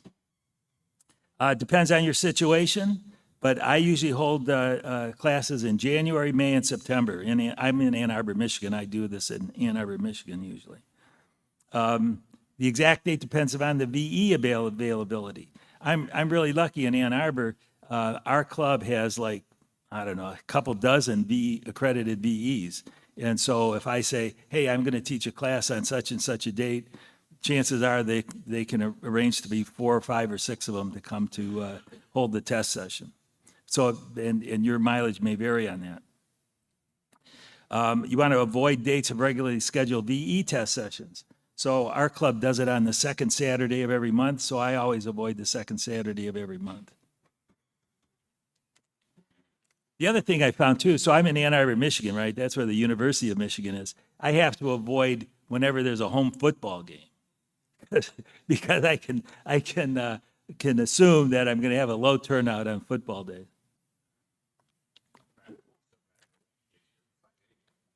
Well, yeah, probably. That's could be true too. At least going by the stadium. So anyway, so I probably should have put another bullet point in here. Avoid like other big local events in your area. So how do you find the students? Well, one thing I do is I have a mailing list, and that mailing list includes like all these different groups here. Local ham clubs. So when I put out a notice, I send it to all the local ham clubs. I inform the section manager. If you're not a registered instructor with the ARRL, you want to become one because then you can put your class on this ARRL Find a Class page. Local maker groups. We have a local maker group in Ann Arbor that has a mailing list, and I post to that mailing list. Skywarrant search and rescue teams. They're always usually interested in these kind of classes. And then event calendars. In Ann Arbor, we have a publication called the Ann Arbor Observer, and they let you post events on their website for free. So all these avenues are a way to get students to come to your class. The big thing is the mailing list. So if you go to my website, kb6nu.com, right on on every page, but in the right sidebar, there's a link to sign up for my mailing list. And I have about 400 or 500 people on that list right now, and they get notices when I'm going to hold the next class. And some of those people actually have been on that mailing list for quite a while. But, after a year or two of getting these notices, they finally decide to come to class and then they get their license. So this mailing list has been really a great thing. I put anyone who's ever expressed an interest on the mailing list. I encourage my friends to refer students and put them on the mailing list. And like I said before, I put ham clubs and MCOM groups on this mailing list as well.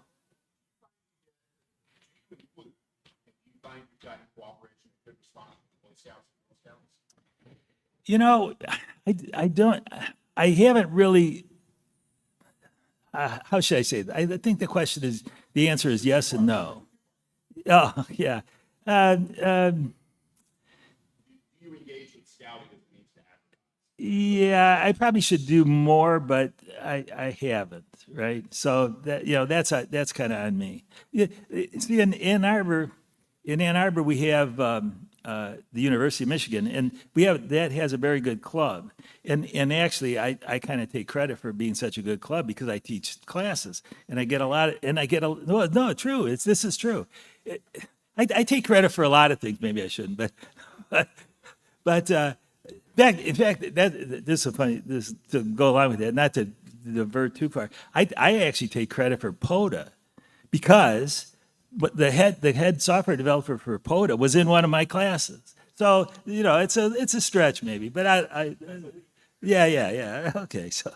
But you're probably right. I probably should do more with scouts. I think the problem with the scouts in our area is that they changed the organization and all, and I didn't keep up with that. So, but that's a good point. I should connect with them again, probably. Radio America is still the Radio America. Yeah, our club did a couple of radio merit badge sessions a couple of years ago. I say a couple, but it's probably been 10 or more. And it was a mass session. We had a couple hundred kids. It was really crazy. But anyway, you're probably right. I should reconnect with them, and I should put that on the slide. So, Not trying to divert the conversation. no, that's good. So the next thing you want to do is choose a study guide. Well, I have one that's just perfect for this. And really, like in a way, it really is, because it covers all the material. It's free. It's anybody can download the PDF version of the study guide for free. And I think it works really well for this one-day tech class. And what I do in the class is I actually cover the material in exactly the order in the study guide. And so like people will bring it with them and follow along. And it really works great. It really works great. Of course, other study guides will work too. If you have a favorite one, feel free to use it, obviously. But mine is free, and what? Yeah. It's less expense that someone has to go through, right? It makes it just that much easier for them. So let's talk about actually teaching the class. So I'm a big believer in no PowerPoints. I mean, I get probably every month somebody sends me an email saying, hey, you got PowerPoints, we want to teach a class.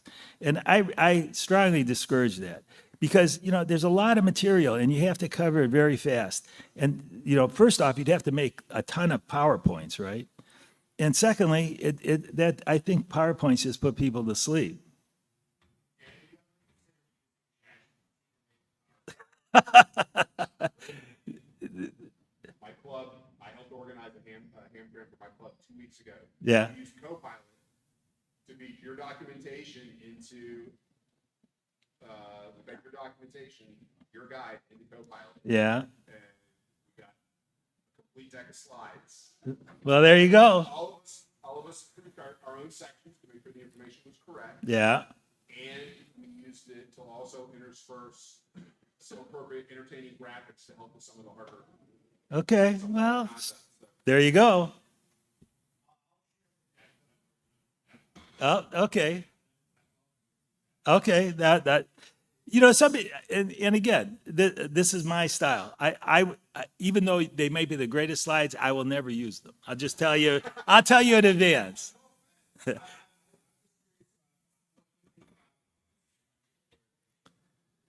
Yeah. No, that'd be great. That'd be great.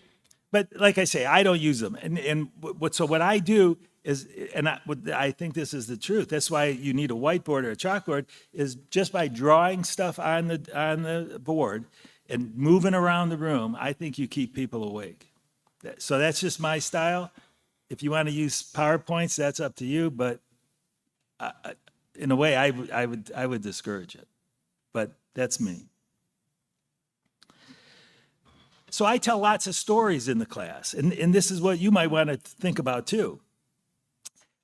Stories that really stress the points you're trying to make in the questions. And my favorite one is from my own experience. So I got back on the air about 2002 or so. I've been a ham a long time, but I got back on the air in 2002. And I went out in the backyard, I put up a 40-meter dipole, I got my antenna analyzer, tuned up the antenna, everything looked great. I go downstairs, connect it to the rig, start calling CQ. The next thing I know, my wife runs downstairs, she says, what the heck are you doing? I said, well, I'm calling CQ. She says, you're opening and closing the garage door. And I get that same reaction every time I tell the story in class. And what does this emphasize? I tell this story when there's the question about the ferrite chokes, because the solution to the problem was to put a ferrite choke on that line, the wire from the switch on the wall to the garage door. No problem ever since.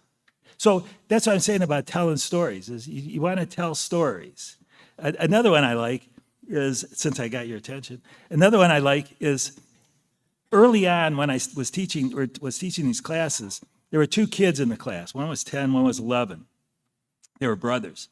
And when I talk about Ohm's law, I say, well, it's E equals I times R, but with some simple algebra, you can get the other forms of the equation, I equals E over R and R equals E over I.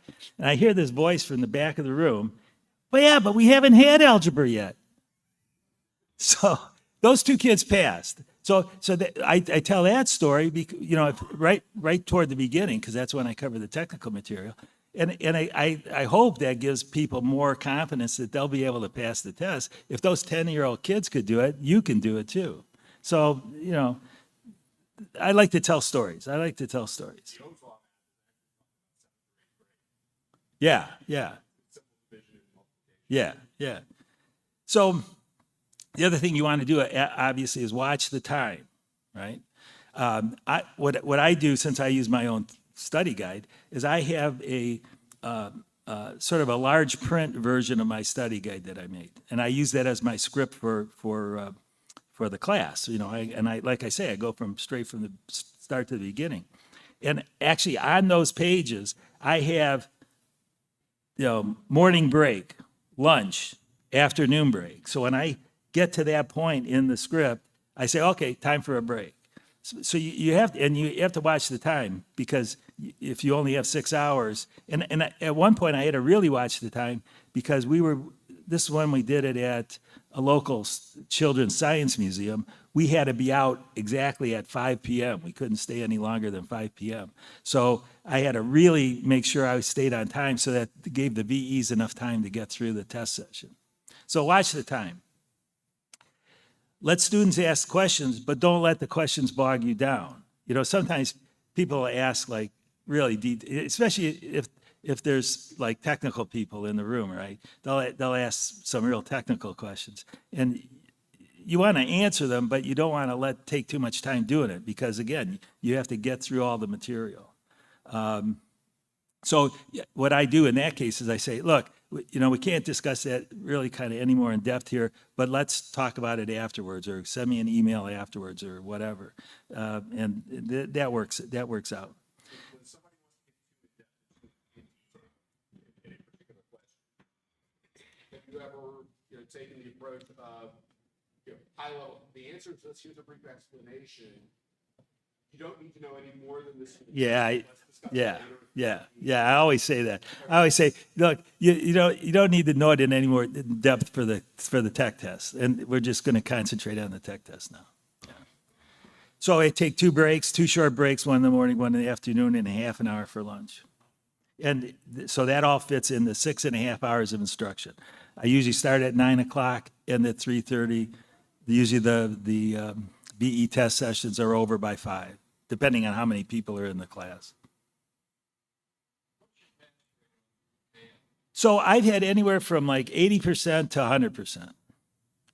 And in fact, I just had 100%. I taught this class in Omaha, Nebraska, oddly enough, and I had 100% there.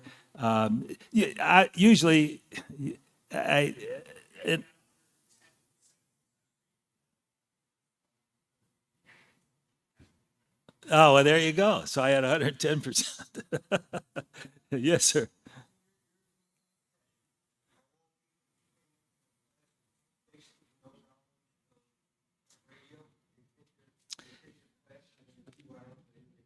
You know what? No, most of them have had some, at least know a little bit about it.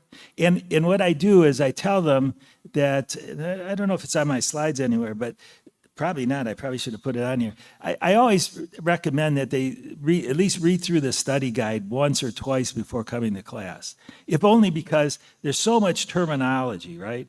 In fact, one BE group I was working with said, really, this test is all about terminology. It's almost more so than the actual material, right? You know, think about all the rules and regulations, and then like the operating controls and all that stuff. It's all terminology. Q signals. The 2 questions on Q signals. So, if I would hazard a guess, probably less than half had no background at all, or no knowledge at all about. Yeah. You know what? I'll teach anybody, right? No, seriously. Like I don't really target anyone except, and I'll talk about this a little bit later.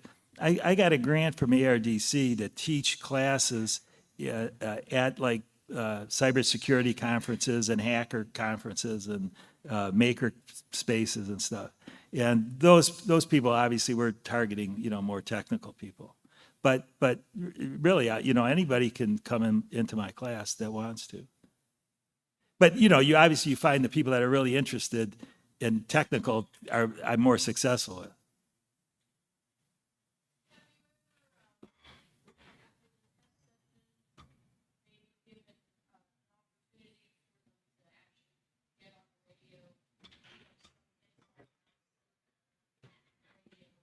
Right. So the question is, do I ever give people a chance to do something like set up their radio or anything after the class? Usually not. Yeah. Right. Unfortunately not, because we've already taken up so much of their time. By the time they finish the test, they've just had it, right? Usually, they said, it's really tight. But what I tell them is, anybody who's ever taken my class can consider me their Elmer, right? After the class is done, email me, call me on the phone, and I'll help them in any way I can. And we have a great club in Ann Arbor, and our club does that. So our club sort of does that function. And when I teach at the University of Michigan Amateur Radio Club has all those kind of things. So I don't do it personally, but Next thing on your slide deck. oh yeah, there you go. So like I said, it's following up. So as I said before, the only way people are going to become real hams, right? I use that term loosely, is by doing things. So I tell everyone that, consider me their Elmer. I get fairly good response out of that. Not everybody that's in the class is going to become a quote unquote real ham, right? For whatever reason, they just wanted to get the license. Their dad was a ham or their mother was a ham or whatever. They just want to get the license, and that's okay. So, but the ones that really want to do things, I encourage them to contact me and come to our club meetings and all that kind of stuff. And that's what I do. This fellow here has written a very good article. You can probably still find it on the ARRL website. If not, and you're interested in this, contact me and I'll send you a copy of it. But here's some other things that sort of follow-on classes, like you say, programming FM radios, how to use a multimeter, how to solder. All those things are things that could be done to follow up.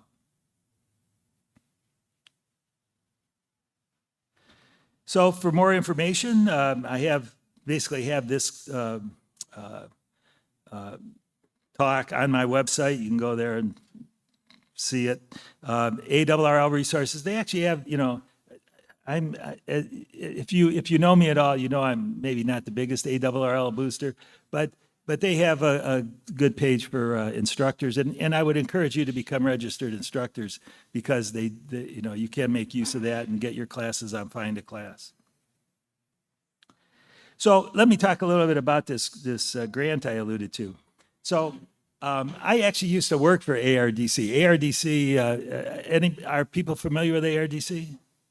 Okay, ARDC, and they're right over here in Building 1. It's short for Amateur Radio Digital Communications, and it's a private foundation that gives grants to amateur radio projects and amateur radio clubs for different things. In my case, I got a grant to teach ham radio classes at venues where I thought should have more ham radio operators. That's why I call it the ham radio evangelist. I'm bringing ham radio to the tech community.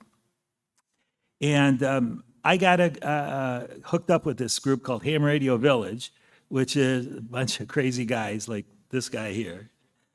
Yeah. Oh, and that guy back there. What? Sure. It's over here. What time is it? How are we doing on time? Oh, we got it.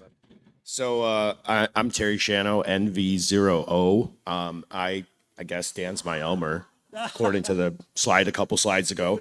I'm a volunteer for the Ham Radio Village, and a couple years ago, actually, for the DEF CON before the one I'm wearing the t-shirt for right now, I get an urgent message from one of Dan's clubmates in Grand Rapids who's also in the village, and he says, we don't have a venue for Ham in a Day. And I said, not a problem. I'm the idea guy. I'll get back to you in a day or two. Let me go fishing. So I called a bunch of the hotels around the convention center, said I need a room for 50 people for half a day or a day or whatever, and how much is that going to cost me? And they're like, 15 grand. Ooh, that's outside the budget range. It's not going to work. So I grabbed another fishing pole and I cast the net, and I got another idea. Okay, I called the library and I said, do you have a room that can fit 100 people for a day? And they said, yes. And I said, what's it going to cost me? And they said, nothing. And I said, perfect, we'll take it. And then I got back to Dan's clubmate and I said, Justin, I think I found an answer. Ask Dan what he thinks. And it was not a great fit. We're not probably going to use that venue again, but it got the job done. And I think we had about 3 weeks notice or something to pull that off. And we did. And it was fun, I thought. The challenge of figuring out the logistics on the fly. And I actually didn't know he was the one that arranged everything. That's excellent. yeah. So Dan's great. The class is great. And the village is great. And if anybody wants to get some contact info about the Ham Radio Village, there are at least 3 of us in the room that I see right now, and I got some stickers and stuff we can talk after Dan's done. Thanks, Dan. Well, thank you. So I hooked up with Ham Radio Village, and I got this grant. It pays all my travel expenses, and I've been able to. I've been doing this over the last several years now, and I've taught at DEF CON, Hackers on Planet Earth. You might have heard that. That's the conference run by 2600 Magazine. And recently, I went to Southern California Linux Expo and taught. I actually taught 2 classes there, 2 days in a row. That was the first time I ever did that, and that was really an experience. But I mean, this has worked out really great. We've licensed hundreds of people over that period of time, and in my mind, these are really the kind of people we want in ham radio. They're young, generally younger on average. They're very creative. They're very technical, and once they get their license, they're pretty driven.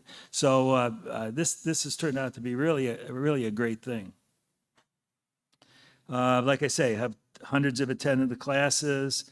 And so this last bullet here, what I'm trying to do now, basically within Ham Radio Village, but outside too, is to create more teachers. I mean, I can teach a lot myself, but I'd like to see us grow the number of teachers and grow the number of venues. So if any of you all are interested in this, let's talk about this because while we don't really need money right now, we are going to probably be needing it in September, at which time I'm going to go back to ARDC, and if I can expand the program a little at that point, maybe we can do that. So anyway, that's just something to think about.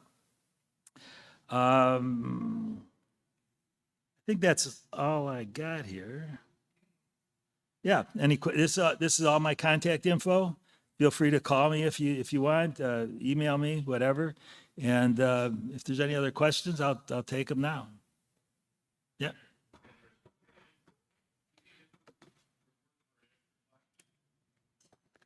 Well, so I don't, so there's a fellow in Grand Rapids who teaches a one-day general class.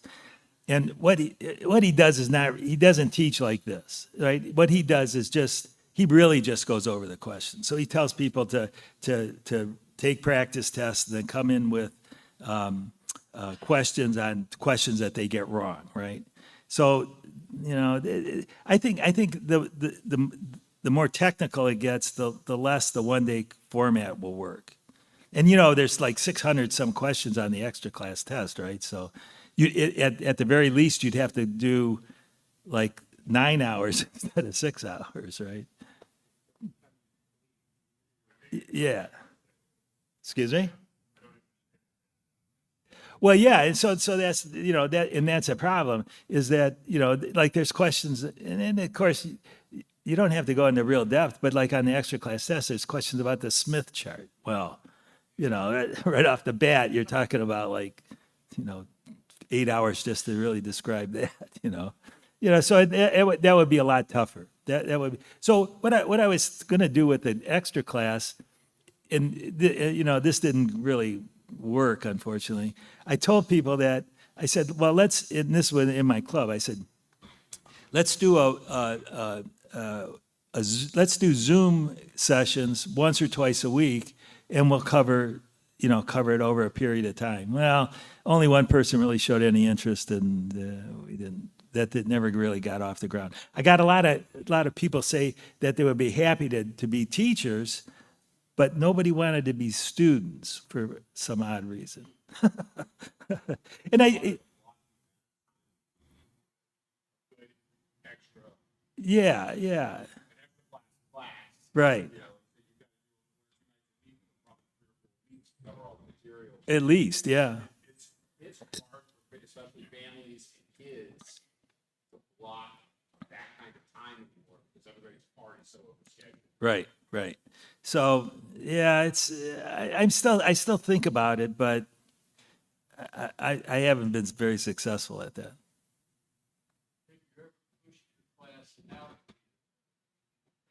So when COVID hit, I did teach on Zoom, and that was sort of successful. I mean, it was successful in that a lot of people got licenses, but from a personal point of view, it wasn't that satisfying, right? What I really enjoy, like talking to the students, and you can on Zoom, sometimes people don't even show their faces, right? So you don't see that little light of little light come on when you tell them something, And so from a personal point of view, that wasn't very satisfying. There are people doing Zoom classes, but yeah, that's true too. So that's another thing talking about that. So God, I hate this. That's another thing I do is I'm always saying, okay, I'll talk about, let's say we're talking about Ohm's Law, since I used that in the past. We'll go through all the questions on Ohm's Law, and I'll say, any questions? And I'll look at their faces, right? And you can usually tell if they understood it or not, right? And you can't do that on Zoom so easily. So that's a problem there. I guess the reason I asked you, I would like to observe one of your classes. Well, I'll tell you what you can do. So the University of Michigan it's like a wonderful place to teach, obviously, right? I mean, they've just got the setups, right? So I teach because I do it under the aegis of the U of M Amateur Radio Club. I get to use one of their classrooms. They can record any session in one of those classrooms, and not only that, this is the really really cool thing about that is they have banks of microphones up in the ceiling of these auditoriums. And when somebody asks a question out in the audience, those microphones zoom in on that person somehow. So it even not only captures the lecturer, but it captures the questions from the students. So there's a recording on my YouTube video, on my YouTube channel. I should have put that on here. I didn't think about that. Recording on my YouTube channel of a one-day tech class that I taught a couple years ago, and so you can see it. You can't see the drawings I make on the board too well, but you can sort of make them out. But you'll get the whole tone, and you don't want to sit through all 6 hours of it anyway. Yeah. If you search for KB6NU, you'll find it. Yeah, that's a good point. I should put that on my slide. Any other questions? Okay. Excuse me? Just go to kb6nu.com/study guides, study-guides. And if you just go to, in fact, come up, I have cards. I'll give you a business card. In fact, yeah. So I got business cards you can come up and get. I got stickers. If you want a sticker, kb6nu.com sticker, you can come up and get a sticker. I know. That's why I did it, because people like stickers. Anyone else? But seriously, feel free to email me or phone me, and I'm happy to help you answer any questions or whatever. you know, I take comments too, like if you do download the study guide and you see a spot in there where it should be, the explanation should be better or whatever, please let me know, because I'm all about making that as good as it can be.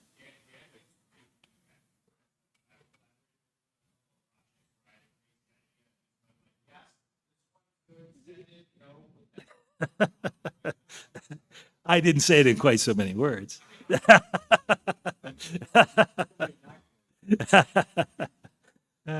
Well, thanks again. And, you know, I was really kind of wondering how many people would show up on Sunday morning, and I'm glad I got a decent crowd. So thank you very much. Dan, is your study guide for 2026, 2030 already out? Well, no, good question. So the draft, it's in draft form, and it's going to be ready real soon now. You may.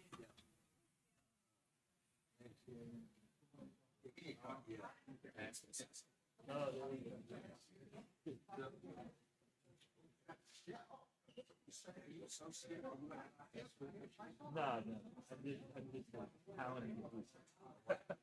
counting.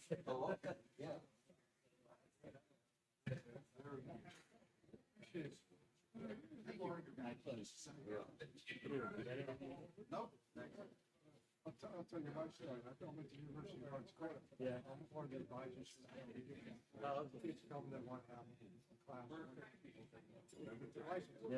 I said, well, you have to study. Right there with and I said, okay, let me speak to our Right. university. Studying engineering. And you're studying engineering, I was taking calculus, differential equation, and electronics lab. All of a sudden, you're telling me to shoot. Yeah. This is gonna be hard?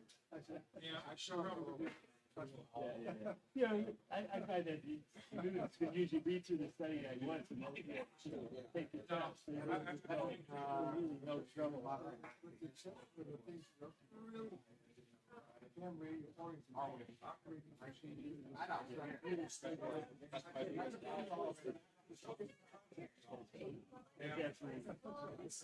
Sometimes when like I taught once at the GNU radio. And I just told you, you don't have to stay. Each operating rule. And they did. So, yeah. Oh, thank you.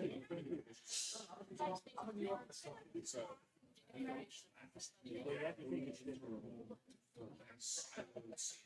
If you have to put it out, then the next time I see you, I might.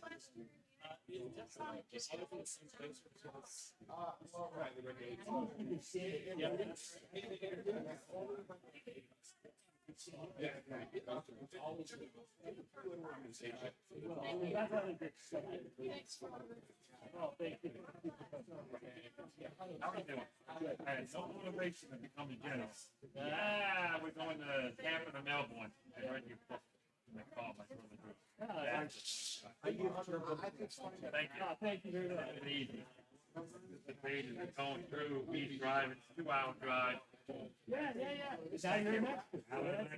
Doing all the BE and passing it on to the next one. Oh, excellent. You know what? Actually, this is, I'm not just making this up. People like you telling me this, that keeps me going. Okay. Because, you know, I'm 70 years old now. I'm turning around to go. And I said, someone, I'm going to do this study. I'm retired. And then somebody goes, tell me the story. And I said, I got it. 12, 15 years ago, AOL days, so we downloaded this thing. Printed them out, an hour later, the printer was done. In the past, yeah, I'll give it a shot. Yeah, well, thanks for Thank telling you. me. Without that, it wouldn't be 2x2.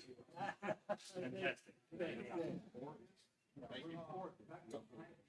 I gotta give that. You don't want to take these home? No, I get that.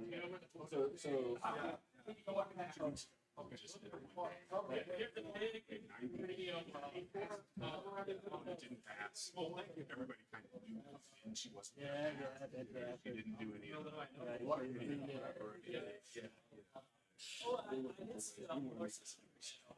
Yeah. Or at least twice a year. One day tech class. Yeah, that's all. We're struggling. And there was one, how do we get outside? And we had a site. So we have makers. Yeah. So I think there's a microscope right around the corner of my house. Well, there you go. So we didn't even think about it. Oh, yeah. So I made a note about that. Yeah. But we're also looking at, Yeah. I got a member of my team, I was here on my team, working at new engineer on our team. It's talking about to Alex. Yeah. Yes, I went to radio convention and that was nobody in the hall. And she's like, oh, I want to get my class. My grandpa was a radio man in World War II. He was into radio. Very fond memories. You know, never got on the air with him, but my memories of him doing the things. I want to get licensed. So we're talking about. And this is several weeks ago. We had this opportunity. It was too close in. 4 people showed up and 9 What? that's been along. So She's last got a 10-year-old daughter and a 3-year-old son. Yeah, are so people there. we all raised the kids. We all kind of, yeah, but the more we tell, Yeah. so I'm actually, it's finding ways to extend it.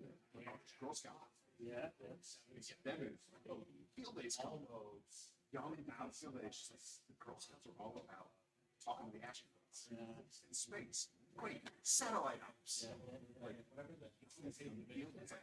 bring the Girl Scouts. And I know it's in the summertime and programming is over and people have scattered to vacation. So. Yeah. And we can do a little educational opportunity. There's a lot of but we'll show them the satellite. Oh, and maybe we'll get lucky and there'll be an ISS. Whatever. You know, we'll teach them a little more stuff. These kids love learning, see how it's a secret code. But yeah, you know, like you say, I should do more with this. You guys are thinking travel around. They're just they've got a radio pack. They've got 2 radio packs that are either radio or radio adjacent. They've got radio and Yeah, I don't know. I can't seem to get any. I think it depends on the custom power council. I think it depends on the council. You know? Yeah. Anyway, we're basically using your stuff. So thank you. Thank you for doing that. It's hard to keep going. No, I'm gonna keep. I've decided now I'm gonna keep going until my fingers don't work anymore. Anyway, Dan, thank you very much. Sure, my pleasure. Thank you very much. So let me close this up and then we'll talk. Our local club, I'll just leave that on there. You can give my talk if you want. the local club is doing pancakes and carpet. Fortunately, I made this stick on a Mac and it didn't want to read it. Yeah, I know.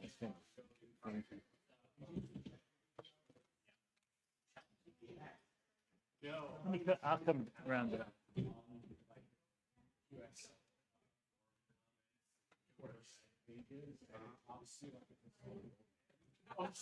And it brings out this nice. Oh, sweet. Yeah. So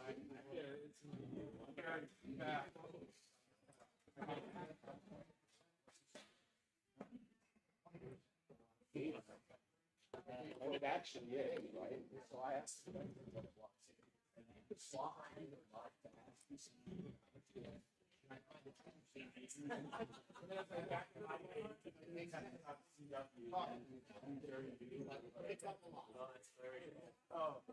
But yeah, our club started like this. I've never done that, but well, if you start on this, it's a link on there. What did I do? Get on there. Okay. For Hamvention Village. Right. Well, if nothing else, I'll try to make sure I'm on this end, trying to talk to you. Yeah, that's the thing. Yeah.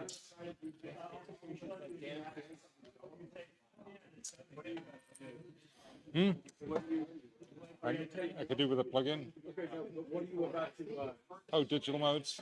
oh, did Oh, just general basic HF digital modes. Yeah, because we're going to switch from like just integrated and experiment. Building our own side. No, it's about time. Well, we work more, and but we're meeting people in Cincinnati. Okay. We work on delegated. And so we have an office. Oh, I see. Well, that makes it easy. Yeah. Kevin, so we're gonna go meet them tomorrow, so we're. Do you know if there's any sort of like that in the Minneapolis area? We have a lot of. Well, I might be able to say it's 202. I don't see anybody doing it. No. I still will get on West Mountain. Yeah. That's who you want. Yeah. Let me give you a card. Yeah, please. There you go. Are you familiar with what's the guy in California has the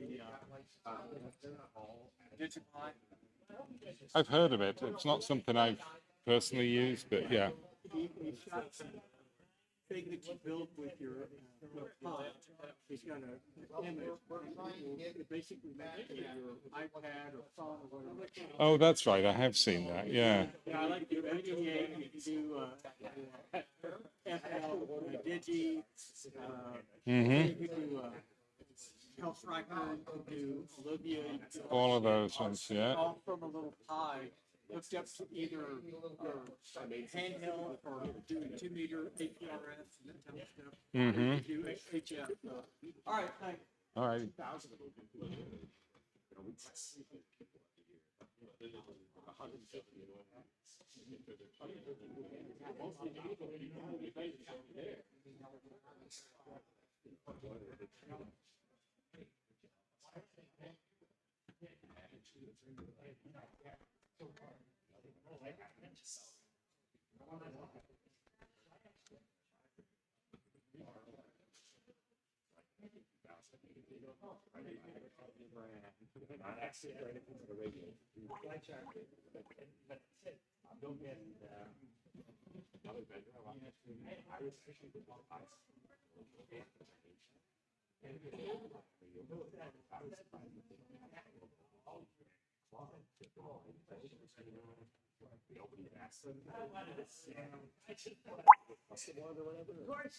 That works.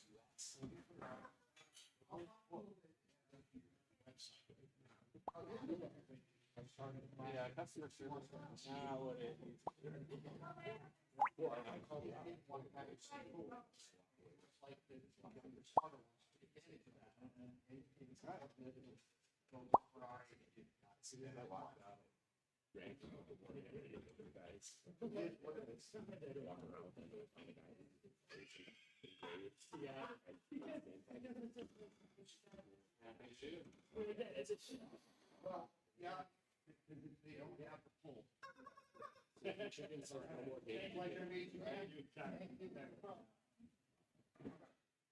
Oh, hey, how you doing? I know you were going. I'm not.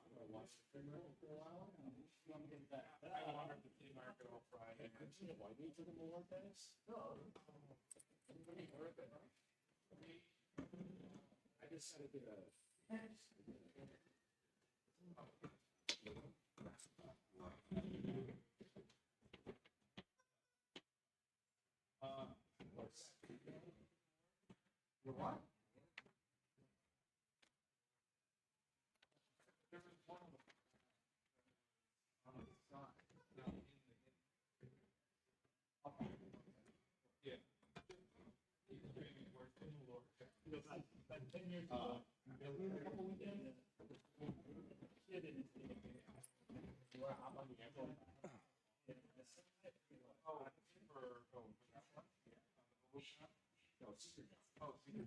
I'm saying for Grand Rapids.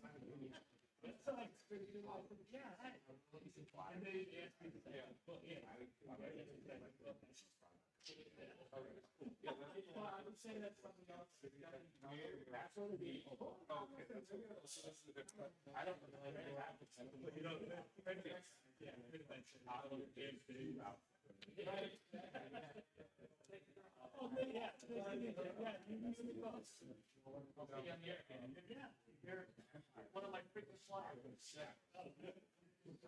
You know, I'm just ready to go. Yeah.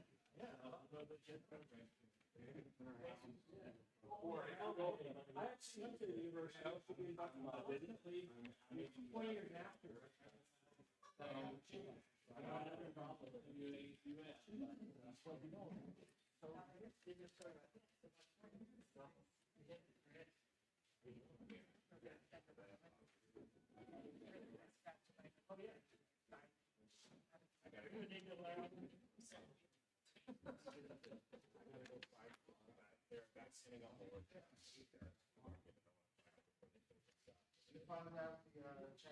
Yes. I asked him the same thing as the Dan Casey Chet.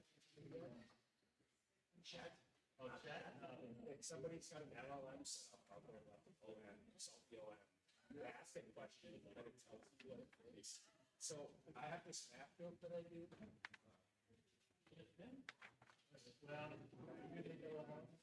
no, I didn't look at it. Right, well. Do I have to give one to Ed? So I kind of. So I asked this.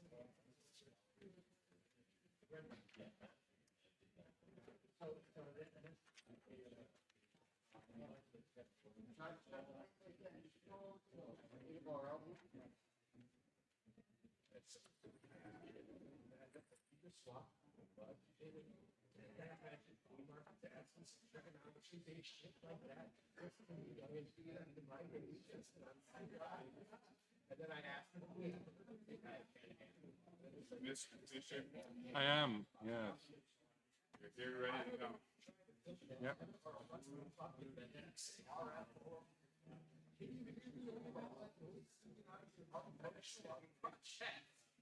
It's hilarious. Like all the way around the racetrack, got all the all the way at our end of it. There's this big white tent and it's out. Vacuum floor hooked up to a docking sprinter and the output comes out like. I'm trying to get those guys at that point, but I don't know if they're old that line. They're 5'10". It's like I haven't been since the Lexus Park. I'm never going to be. We'll catch up next time. When did you say it's going to have to be? Right, and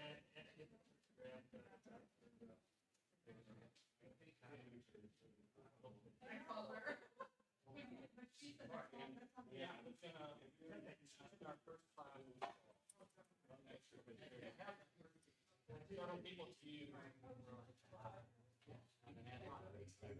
And right next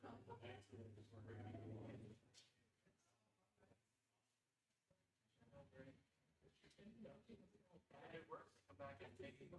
Right. Right. Yeah, that's why I told people get it and pay for it. Yeah.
You think we're going to need the lights dimmed in here, or can you see it? Jen? I guess it's still a couple of minutes. Better wait.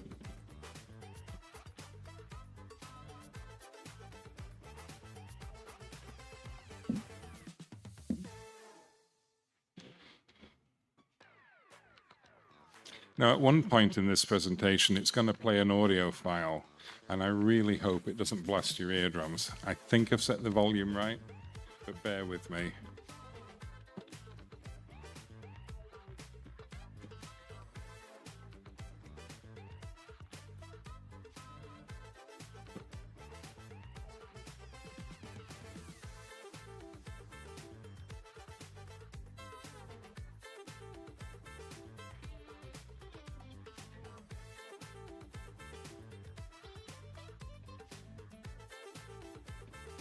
Before I start, let me ask the question. Is there anybody here who hasn't done digital modes yet? Okay, quite a few there. Well, hopefully after you finish listening to me, you might be inspired to do it. Well, I guess we can probably start. It's about a minute left. Oh, there's the stragglers. Nope.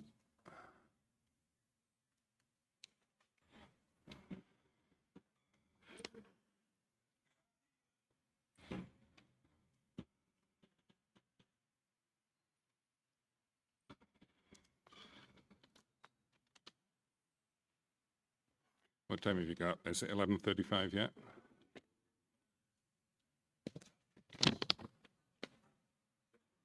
Just about. That'll do. Well, hello, everybody. I'm Sholto from West Mountain Radio, and I've been doing technical support for them for about 14 years. We make the Rig Blaster interfaces, and we've been involved in digital radio for a long time. So I thought I'd give a talk about a general introduction to some of the digital modes that we currently use on HF. A lot has changed in the last 20 years. So let me get to the first slide, and then I'll pick up the notes from there. So the first thing, what are digital modes? So when we talk about digital modes in the amateur service, what do we really mean? We're using analog methods such as multiple tones, on-off keying, or relative phase shifts to encode digital data. The digital data itself can be any information that can be converted to a digital representation of itself, such as text, pictures, and raw binary data. Not all information transmitted is intended for humans. There are various control codes and information which can only be interpreted by a computer or modem. For instance, a packet radio broadcast on the link setup or the link setup information in ALE. But in general, most amateur digital modes are designed for human-to-human communication. These days, there are a multitude of amateur radio digital modes, and each has its place. For the ham just venturing into this world, it can be confusing and frustrating to really get an idea of what these are used for, let alone what software to use. Some modes are designed to convey written information very quickly, which is obviously very useful for transferring large amounts of data, like emails. Others are designed to transfer information reliably in the presence of high background noise or typical fading conditions experienced on shortwave. Some modes are designed for a typical QSO between two amateurs at an easy typing speed, and yet other modes are designed to interconnect many amateurs all doing different things at the same time. There's no simple guide to operating or choosing a particular digital mode. Much experimentation and reading is required to build up a good working knowledge. But fortunately, you can start simply and inexpensively and learn as you go. Let's look at a brief history of the digital modes and specifically those used in the amateur service. Although we might think of wireless digital modes as ultra-modern methods of radio communication, they have been in regular use since the 1940s, and even before then in some cases. Some people argue that Morse code is a digital mode. It doesn't require a computer, but it is a form of digitally represented data. The elements, bits, DARs, and spaces are well defined, at least in theory, and it uses on-off keying to transmit this information.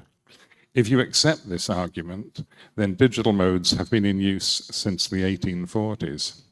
Of course, this didn't become wireless telegraphy until the early years of the 20th century. Radio teletype, or as we call it RTTY, came along in the early 1920s. Commercial ready was in active service in the US as early as April of 1932. Amateur ready commenced around the end of World War II using surplus mechanical teletype equipment. It's a simple mode using 5 bits of data to represent 26 letters, 10 numbers, and some punctuation and symbols. On air, it is transmitted usually by a two-tone frequency, shift keying, at a speed of 45.45 bits per second. Anyone who doubts the effectiveness for making contacts using this ancient digital mode only has to listen to the ham bands on a RIDI contest weekend. Another early method of transmitting text wirelessly was invented by Rudolf Hell in 1925 in Germany. The name given to his invention, and also the mode, is Hellschreiber.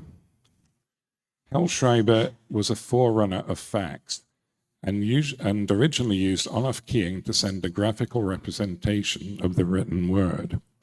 Technically, it is not really a digital mode in the same way radio teletype is. It is actually described as a fuzzy mode, somewhere between Morse code and fax, but to all intents and purposes, it fulfills the same role as many other true digital modes. You can still hear Hellschreiber stations on the amateur bands today. Oh, that's better. In 1978, a UK amateur, Peter Martinez, G3PLX, developed Amtor, which is adapted from the commercial maritime Sitor mode. This made possible error-free communication on HF, but it wasn't until 1980 that things really began to change this side of the Atlantic when the FCC granted authorization for US amateurs to transmit ASCII codes. This spurred development of packet radio, which became our first true wireless digital network. Packet radio is still important today, although it is often used in a quite different manner than originally intended. During the late 1980s and early 1990s, more sophisticated digital modes began to appear. Pactor was a revolutionary mode which allowed for much faster throughput than Amtor, the ability to send 8-bit data, a more robust link, and it could automatically change speed depending on conditions. It was a great choice for chatting or friends or connecting to a BBS. It required the purchase of an expensive hardware modem. We then saw other modes which tried to improve on Pactor, such as GTOR and Clover. Neither gained mass acceptance, though Clover included a number of very interesting features, such as phase shift keying, adaptive modulation, pseudo-full duplex data transfer, and auto power control. Both of these modes disappeared into obscurity when Pactor 2 was released in the mid-1990s, followed by Pactor 3 around the turn of the century. Both were many times faster than the original Pactor, used phase shift keying and adaptive modulation. But more than anything, it could move data even when band conditions were terrible. It's a very robust mode, and the only downside was the price of a dedicated controller. Nevertheless, it gained acceptance and was the only serious choice at the time for HF BBS operation and the developing WinLink system. In the late 1990s, something extraordinary happened. Peter Martinez, who created Amtor, developed PSK31. Originally intended to be used on dedicated hardware, it wasn't long before it was implemented on a regular computer sound card. This was truly revolutionary, as now it was possible to operate just using the computer, a radio, and a simple, often homebrew interface box. Digital mode operating no longer required buying an expensive standalone modem. This new operating paradigm led to an explosion of HF digital modes during the first decade of the 21st century. It's difficult to pin down exact dates, but we saw many new modes appear, such as MT63, Throb, MFSK16, Domino, Chip64, Olivia, AL400, JT65, Contestia, Winmore, and even HF Digital Voice.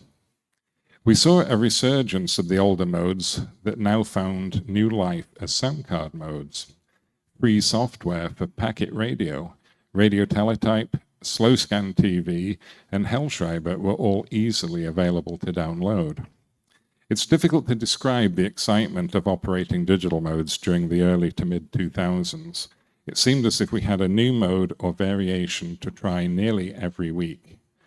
Skeds would be made, and there was a real thrill making contacts in a brand new mode. Since those days, naturally, we've seen some modes thrive and others wither. Nowadays, if you tune across the digital mode watering holes, most of what you will hear in 2026 is FT8, FT4, Whisper, and DARA.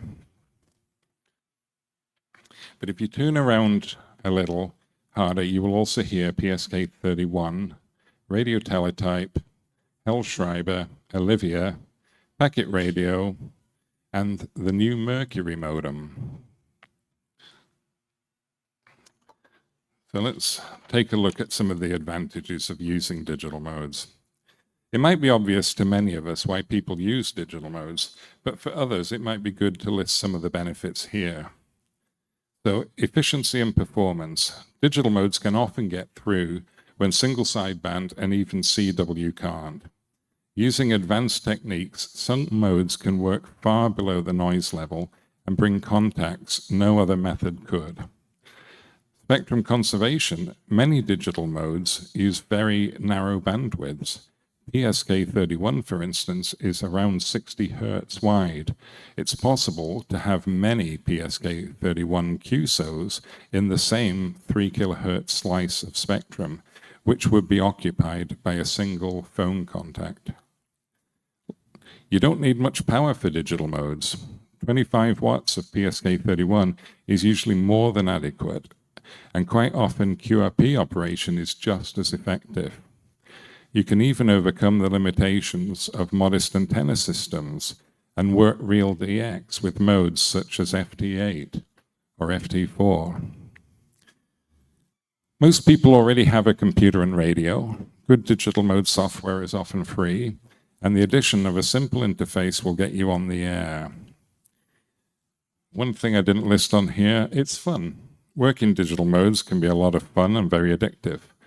Part of this is the sense of self-achievement in building your digital station and getting everything configured to present a good, clean signal which brings in plenty of contacts. So what do we use digital modes for? Well, DX and contesting. Many digital modes are suitable for HF DX, but there's no doubt that FT8 is king. Developed by K1JT, this incredibly weak signal mode can decode transmissions about 20 dB below the noise floor. Most 20-meter FT8 activity takes place around 14074 megahertz.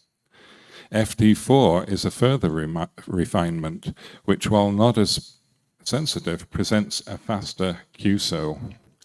A recent development is the somewhat misnamed FT2 mode. It's a further step in reducing total QSO time. However, this isn't an official submode from the authors of FT8. And recently, there's been some controversy surrounding it. However, people do use it currently, so you will hear it. Radio teletype is still very important and a popular DX in contesting mode. Although nowhere near as sensitive as more modern modes, there is a tradition of using radio teletype, which won't be going away anytime soon. It's a very easily recognized, quick tuning, decoding, and printing, and contest stations often have years of investment in radio teletype equipment. On 20 meters, look for RIDI DX between 1408 and 1409 megahertz. During RIDI contests, much of the digital part of 20 meters and 40 meters will be wall-to-wall radio teletype. There have been attempts at using other modes for DX in contesting, so you will occasionally see modes such as PSK 63 used. For reg chewing and general QSOs, digital modes are a great way of staying in touch with friends or making new ones. Perhaps most important of the modes used is PSK 31, tuned to 14070 megahertz USB most weekends, and you'll see PSK 31 chats in progress. Activity is a lot lower than it used to be, but there's still plenty around. Other modes which are popular for reg chewing, often a couple of kilohertz higher up, are Olivia, Contestia, and MFSK 32. So that part of the spectrum from 14070 to about 14073 is a great place to experiment and call CQ in a mode that you're interested in. Another important use for digital modes is for sending traffic and what we call MCOM use. When we talk about MCOM these days, the majority of traffic is handled by the WinLink 2000 email system. This is a hybrid internet RF system which facilitates email communication as well as regular store and retrieve traffic. WinLink can be implemented in a variety of digital modes. On HF, the majority is done by DARA, and to a lesser extent, Pactor. Pactor, as we mentioned before, requires a dedicated modem, but DARA is a sound card-based mode. It's a mode designed to transmit much larger amounts of data than, say, PSK 31 or radio teletype. Correspondingly, it needs a greater bandwidth, and this can vary from 500 Hz to 2750 Hz. A paid license is required for the higher data speeds. Excuse me. Operation is mostly done using the WinLink Express software and is mostly automatic. The software can place your radio onto the correct frequency if you have rig control enabled, and will automatically handshake and negotiate with the remote message server. Emails can be delivered to internet addresses, or you can send directly to a user's call sign, in which case they will receive the message the next time they log on to the system. On VHF, WinLink operation is mainly by 1200 baud packet radio and DARA FM. Traffic can also be sent through BBS stations, which, although far fewer than 20 years ago, still exist. Many run different modes on different ports.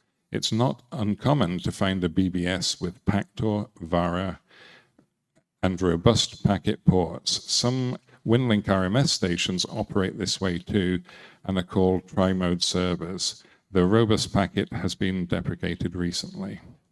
In certain parts of the country, there is considerable interest in sending traffic using NB-EMS modes, mainly on 2 meters and 70 centimeters.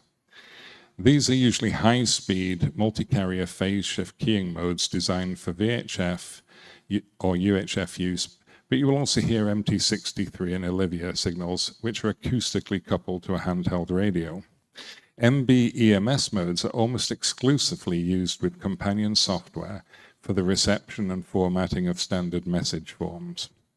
NB-EMS has some advantages over WinLink in that the internet connectivity is not required or even used. Standard voice repeaters can also be used, which extends the NB-EMS footprint. Digital voice. We are indeed fortunate to have free software and a codec for digital HF voice called FreeDV. Released this year, the underlying codec, which is called RAID V1, has vastly improved performance from the earlier codec. The program takes input from a computer microphone or a headset and converts it to an OFDM waveform for a bandwidth of approximately 1.5 kilohertz, or about half the bandwidth of a single sideband voice transmission. If you haven't looked at FreeDV for a while, I think you'll be impressed with the performance of the new codec. Most activity is on 20 meters and 40 meters. The reporter feature is invaluable for finding other stations or coordination. A very recent development is the new Mercury HF data modem software, for which executable binaries were officially released on May the 7th this year.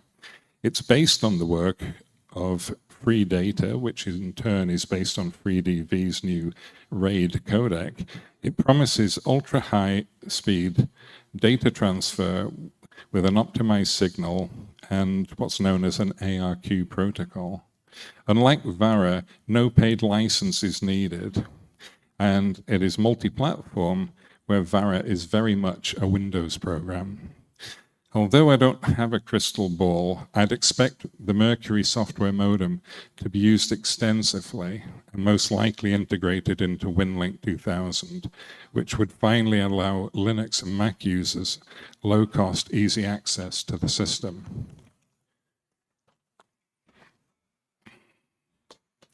So what equipment is required? Well, you obviously need a computer, either a home PC, a laptop, or even a tablet, or a cell phone could be used. A Raspberry Pi makes an inexpensive shack computer and is capable of running most digital modes. You need some form of interface. A transceiver interface is a device to move audio between the computer and the transceiver and have a method of push to talk. Some interfaces also include rig control, which enhance your operating but isn't required for digital modes. Many modern transceivers have an embedded sound card, so all you require is a USB cable directly from the computer to the radio. The radio itself, most radios produced in the last 35 years are perfectly suitable for digital modes. Even analog radios such as the FD101 can be pressed into service for some of the modes. Just be careful not to bump the dial. The transceiver doesn't need to be fancy or have lots of bells and whistles. A basic rig like an ICOM 718 is more than adequate. If you have a more advanced radio with switchable IF filters, these can be used to improve reception in some cases. As for the antenna, in general, you can use whatever antenna you currently use for single sideband. Lower noise antennas work best. Dipoles, quads, and beams work very well. High noise vertical antennas can be challenging for some of the older modes, but newer modes will cope much better with them. Now, we're going to look at the identification of digital modes, because this is a very common problem I encounter when talking with hams. Is that they ask me, how do you recognize these modes they see on the waterfall? I mean, once you spent some time working with digital modes, you can often recognize many of them by ear. But for the ham just getting started, it can be very confusing. Patrick Lindecker, F6 CTE, invented a scheme whereby a small identification signal is sent before the mode. He named it RSID, which is short for Reed-Solomon ID. And upon detection of this signal, software equipped with the RSID detector will automatically shift to the correct mode and offset frequency.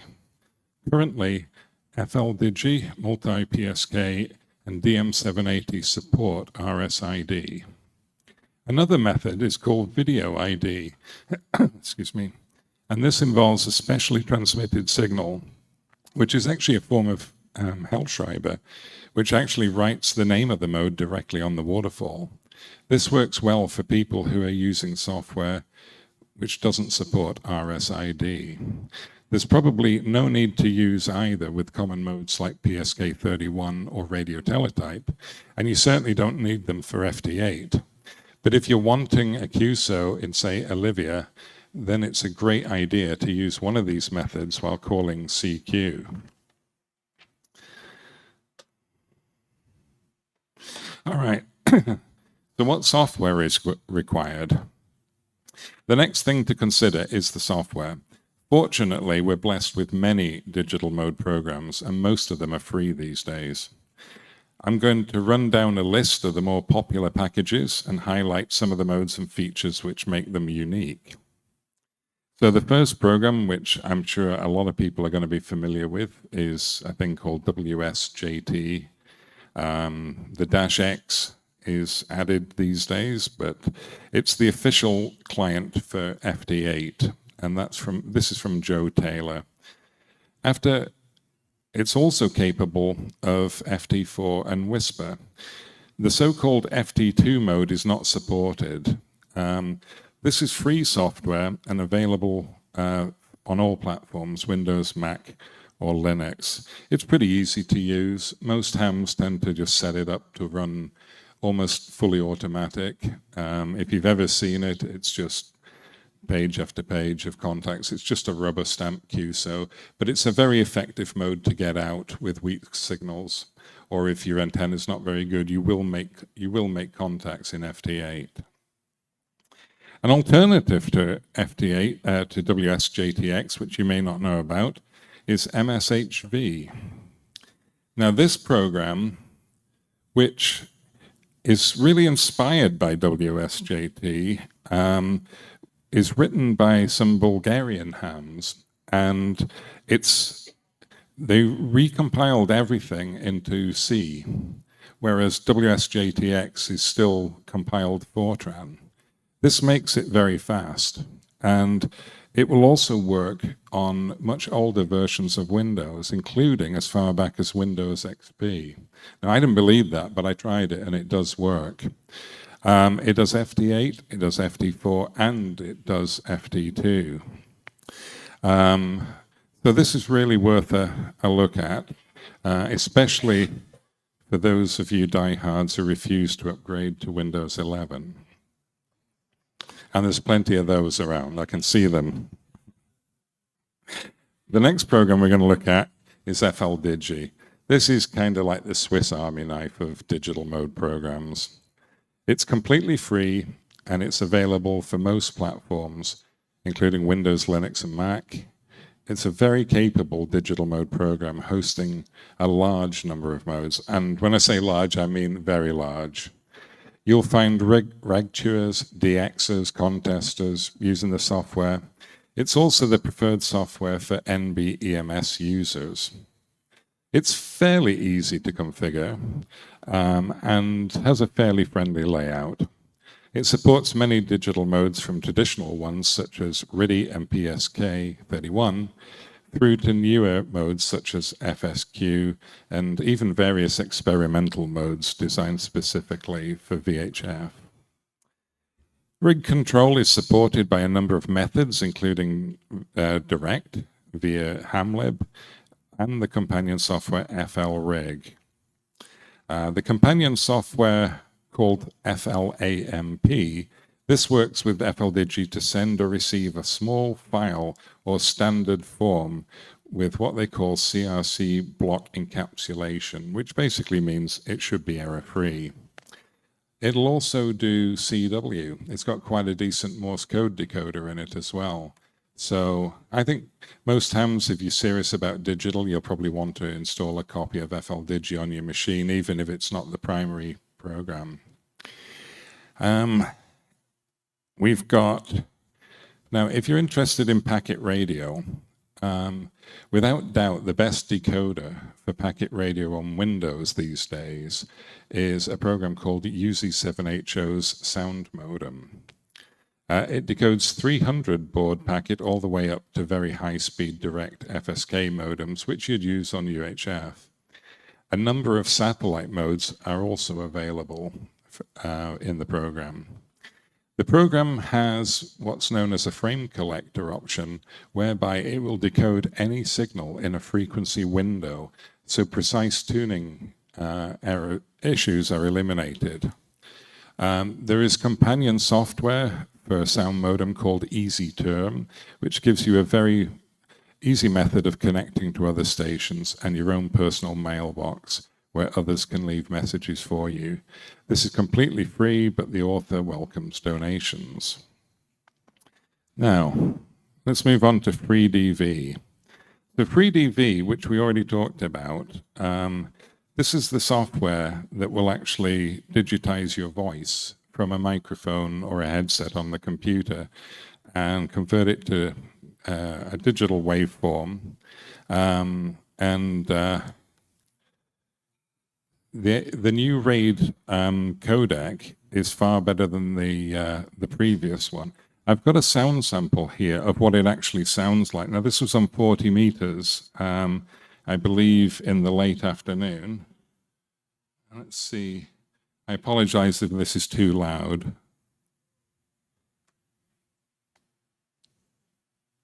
Come on, work. Or maybe it's too quiet.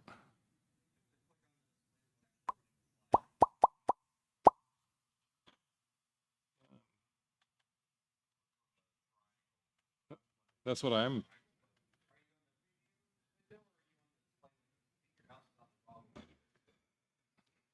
Can you see the mouse? I can't see the mouse. Yeah, there's a button in this presentation that's meant to do it. Well, hang on a second. We're not done yet. Never say die.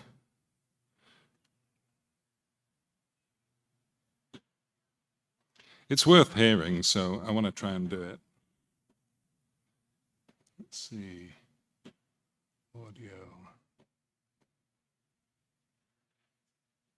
Okay, your signal's starting to drop out on me here a little bit. You might try bumping the power up maybe to 40, 50 watts, something like that. Over.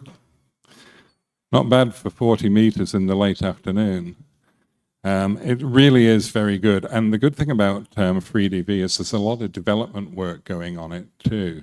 And we hope, or they hope, they'll be able to reduce the bandwidth even further and still maintain this quality. So if you haven't checked out FreeDV, you want to get on there. It also has what they call a reporter, which is it's basically just like a lobby of all the stations that are currently logged into the software. And you can see who's transmitting, what their name is, where they are, and all the rest of it. So it's very easy to make contacts. And let me get back to the presentation here.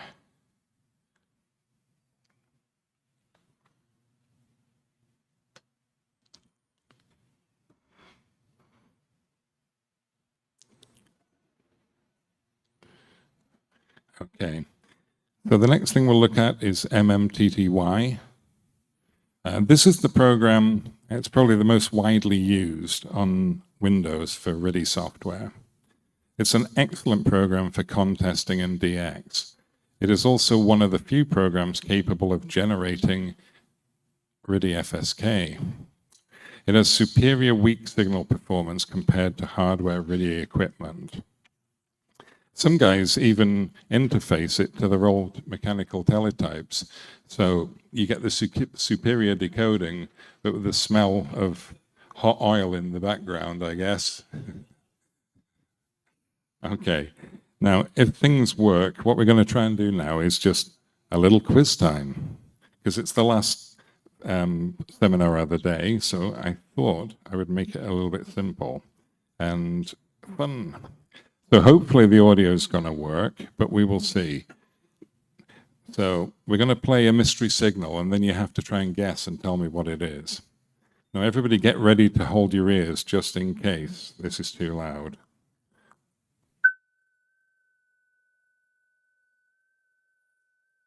Anybody got any ideas what that is? Sounds horrible to me. The most annoying sound in the world. There we go, it's finished finally. The answer is FT8. That's what FT8 sounds like. which is definitely why you don't want to have the volume up on your radio when you're listening to that all day. Okay, the next one. This is a little bit better, not much, but a little bit.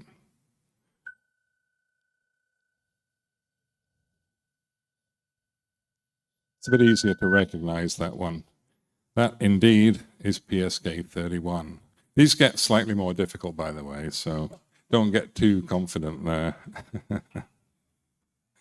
Okay, the next signal. Sounds like crickets in the field outside my house. Anybody? That is actually Hellschreiber, or Feldhell. Now moving on, this should be fairly easy to recognize for the old-timers.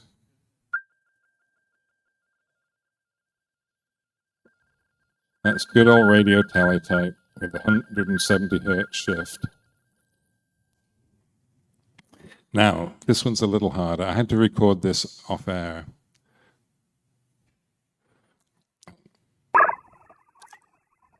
What a terrible noise.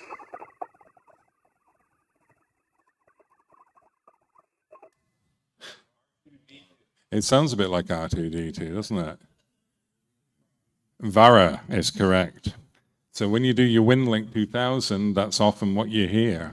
That's two stations there communicating with each other and sending information. DARA changes speed, it also changes modulation, so it can actually sound quite different, but that's a fairly typical DARA signal that you'd hear. Okay. Now the next one, does anybody remember what that is? That's right, it's packet radio. Good old 300 baud packet. And surprisingly, there's still quite a lot of that on the bands, even these days. There's an entire network of packet stations operating around about 14102, something like that. Probably about 40 stations on at any one time. And most of them run mailboxes or chat servers. So it's well worth looking into. All right, now the last signal of the day, see if you can get this one.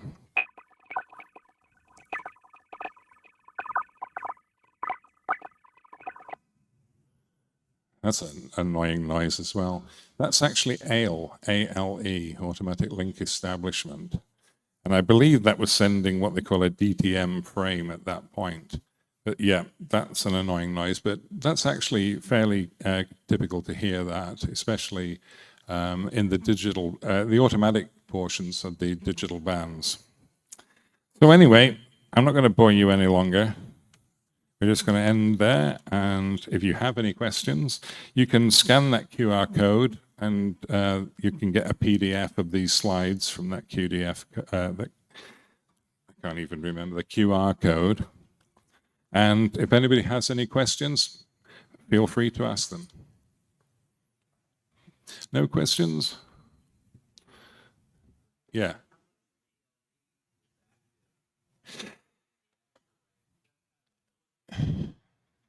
Yeah, it's Yeah, I mean, I wouldn't say it's very prevalent, but I hear ALE soundings all the time.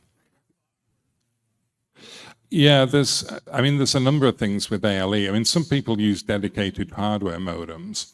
There's a program called Ion 2G, which is a software-based ALE controller. That's probably mostly what people will use. And there's various others that can do part of it, but maybe not the whole thing. Normally with ALE, when it's used in a military sense, the link is often established, and if there is data to be transferred, it'll switch to a different modem, usually 110 alpha or something like that, to transfer data. That's how they do it in Mars and those sort of things. But for amateur use, I honestly, I don't know how useful it is, because we're meant to know which band is the correct band to use anyway. But it is there.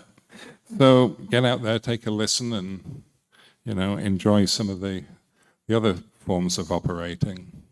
Any other questions? Oh, well, thank you. I remember, I've been talking for like 2 days, 2.5 days solid on the booth, and my voice is about to give out at any moment. So I apologize for that, and for the British accent too.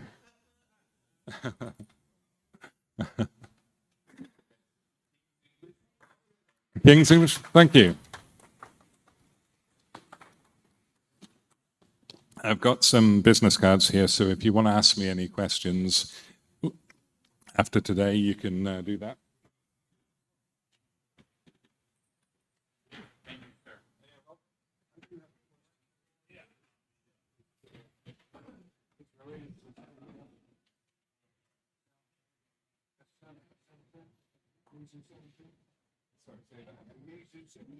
Oh, the SCU17 interface. Yes.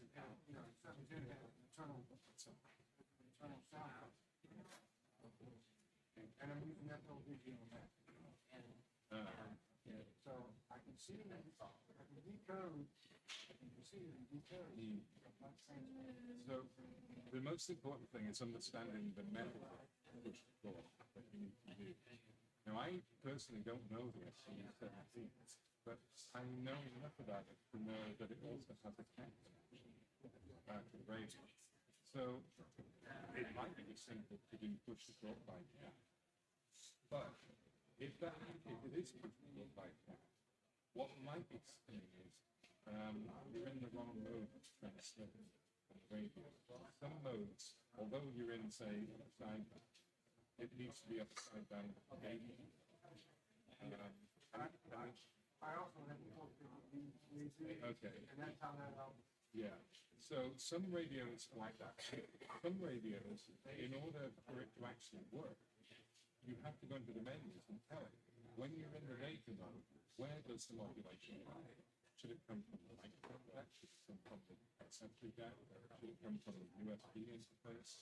And so quite likely one of those settings is wrong. Because obviously, I take it it's going in to transmit, but there's just no audio transmit.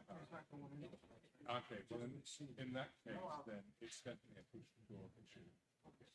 So you need to narrow down how you do this. That was fantastic. Oh, good. I'm glad. Yeah. Oh, you know what? We really like the guests. I know. My friend, Stuart over here, it's hard to ID things, but here, Yeah. you could double the number of guests the station or guests the mode at the end. That was fantastic. Yeah. And it's super fun. It used to be a little bit longer, but last time I did it, I felt that people were nodding off. But yeah, How can you not all? there's a very good website out there. And I think it might be HFSignals.net or something similar to that. And it's got waterfall graphs of every node and sound. Yeah, and that's a very good one for learning that. So of course on there's also a lot of commercial and military nodes as well. So I think then maybe there is a page that ranks some parameter nodes. But yeah, I mean that's the big problem. A lot of people have no clue. Yeah, and I use FLVG, which means it's like 10 billion. Yeah. Yeah, Exactly. it's like I'm listening to them trying. I think it's Libya. Oh, and there's 11 Libyas. I know, and the funny thing is, like, as soon as you think you got it, the transmission seems to be When the DARA example came up, it was like, oh. The program multi-PSK, which nobody really likes because of the weird input, it's actually a very capable program. And one of the things you can do is you can record up to 3 minutes of audio. So what happens is, if you try to ID a signal and you can't get it, you click on the replay button and it plays the last 3 minutes. And then you can try a different song and keep trying. And that can be quite a handy thing.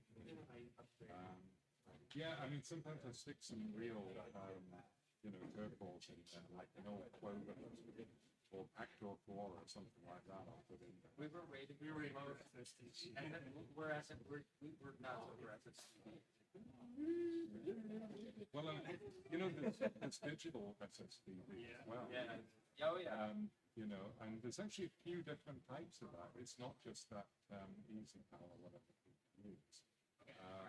So the Japanese one, that's actually very good. It doesn't really blocks. Yeah, it really blocks. You can really tell, like on those campsites online, where Yeah. planted and all of a sudden it's like perfect. It's like, okay, that's Yeah. It is difficult to get a perfect SS, analog SS to the image, unless you like single hop and you really loud, then it can come back pretty good. KG, We know that 5,000 watts. Oh, are you talking about software? no, this is the software, it's called KG, I think it's called KGTV, KG-TV or KG STV, it's a Japanese one, and they use it a lot in Europe. And you know the geostationary satellite they have, that Kilo Moscow 100 over Europe and the Middle East. All the picture exchange is using that KGS. Really? It's like literally just bouncing off. Yeah, and what you can do, there's an online web SDR for that satellite, and you can actually load up your software, change the sound card to stereo mix. Because the SDR is playing the audio, you can code the images yourself. We track images that come from the international space station, because they, depending on who's there, the Americans and the Russians, about every Something like that. yeah, they'll do like 12 hours. Yeah. Do you know they used to have a packet mailbox on the In the 90s or something? up until about, I don't know, 2008, 2010. And I wrote a script that would send a message to my friend in Ukraine.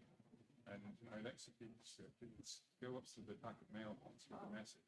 And then when it was passing over him in Ukraine, would put down. So that's how we used to do it. And it's a shame we lost all that.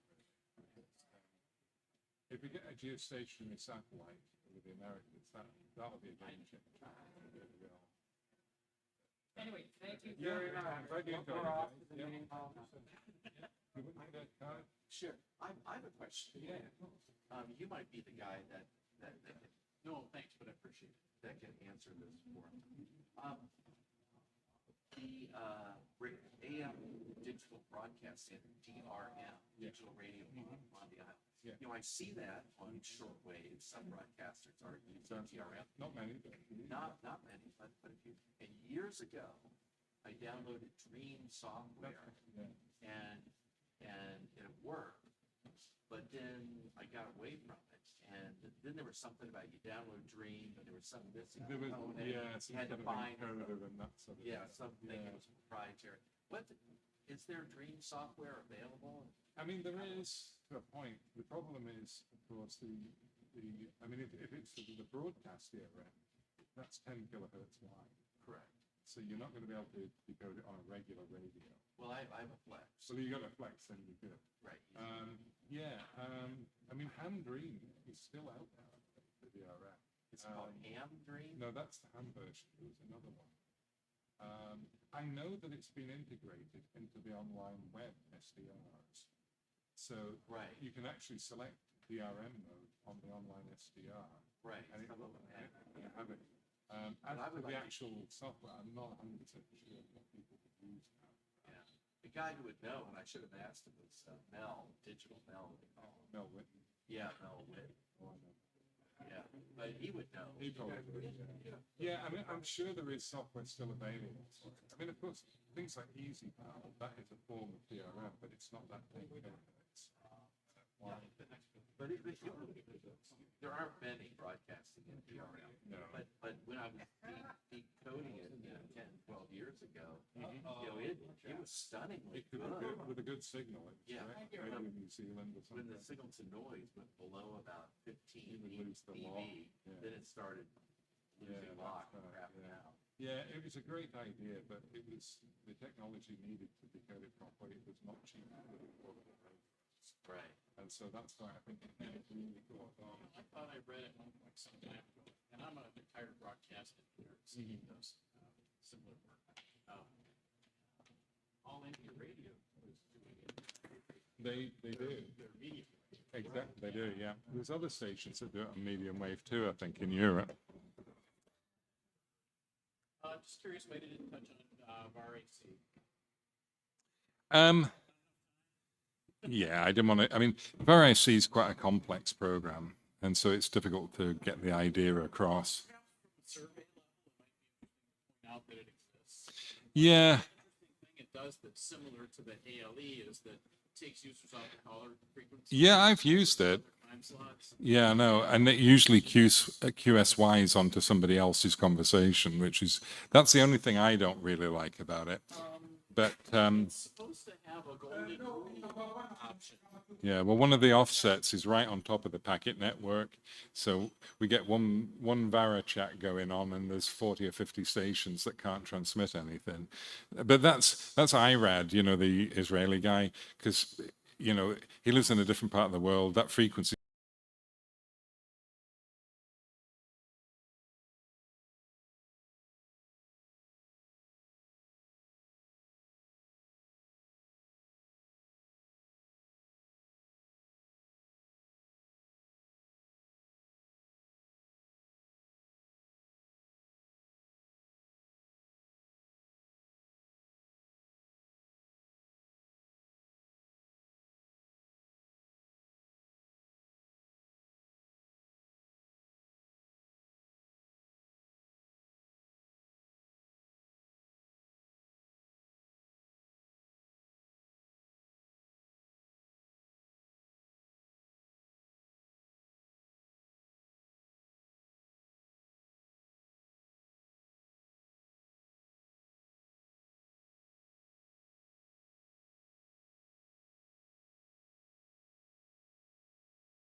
Probably put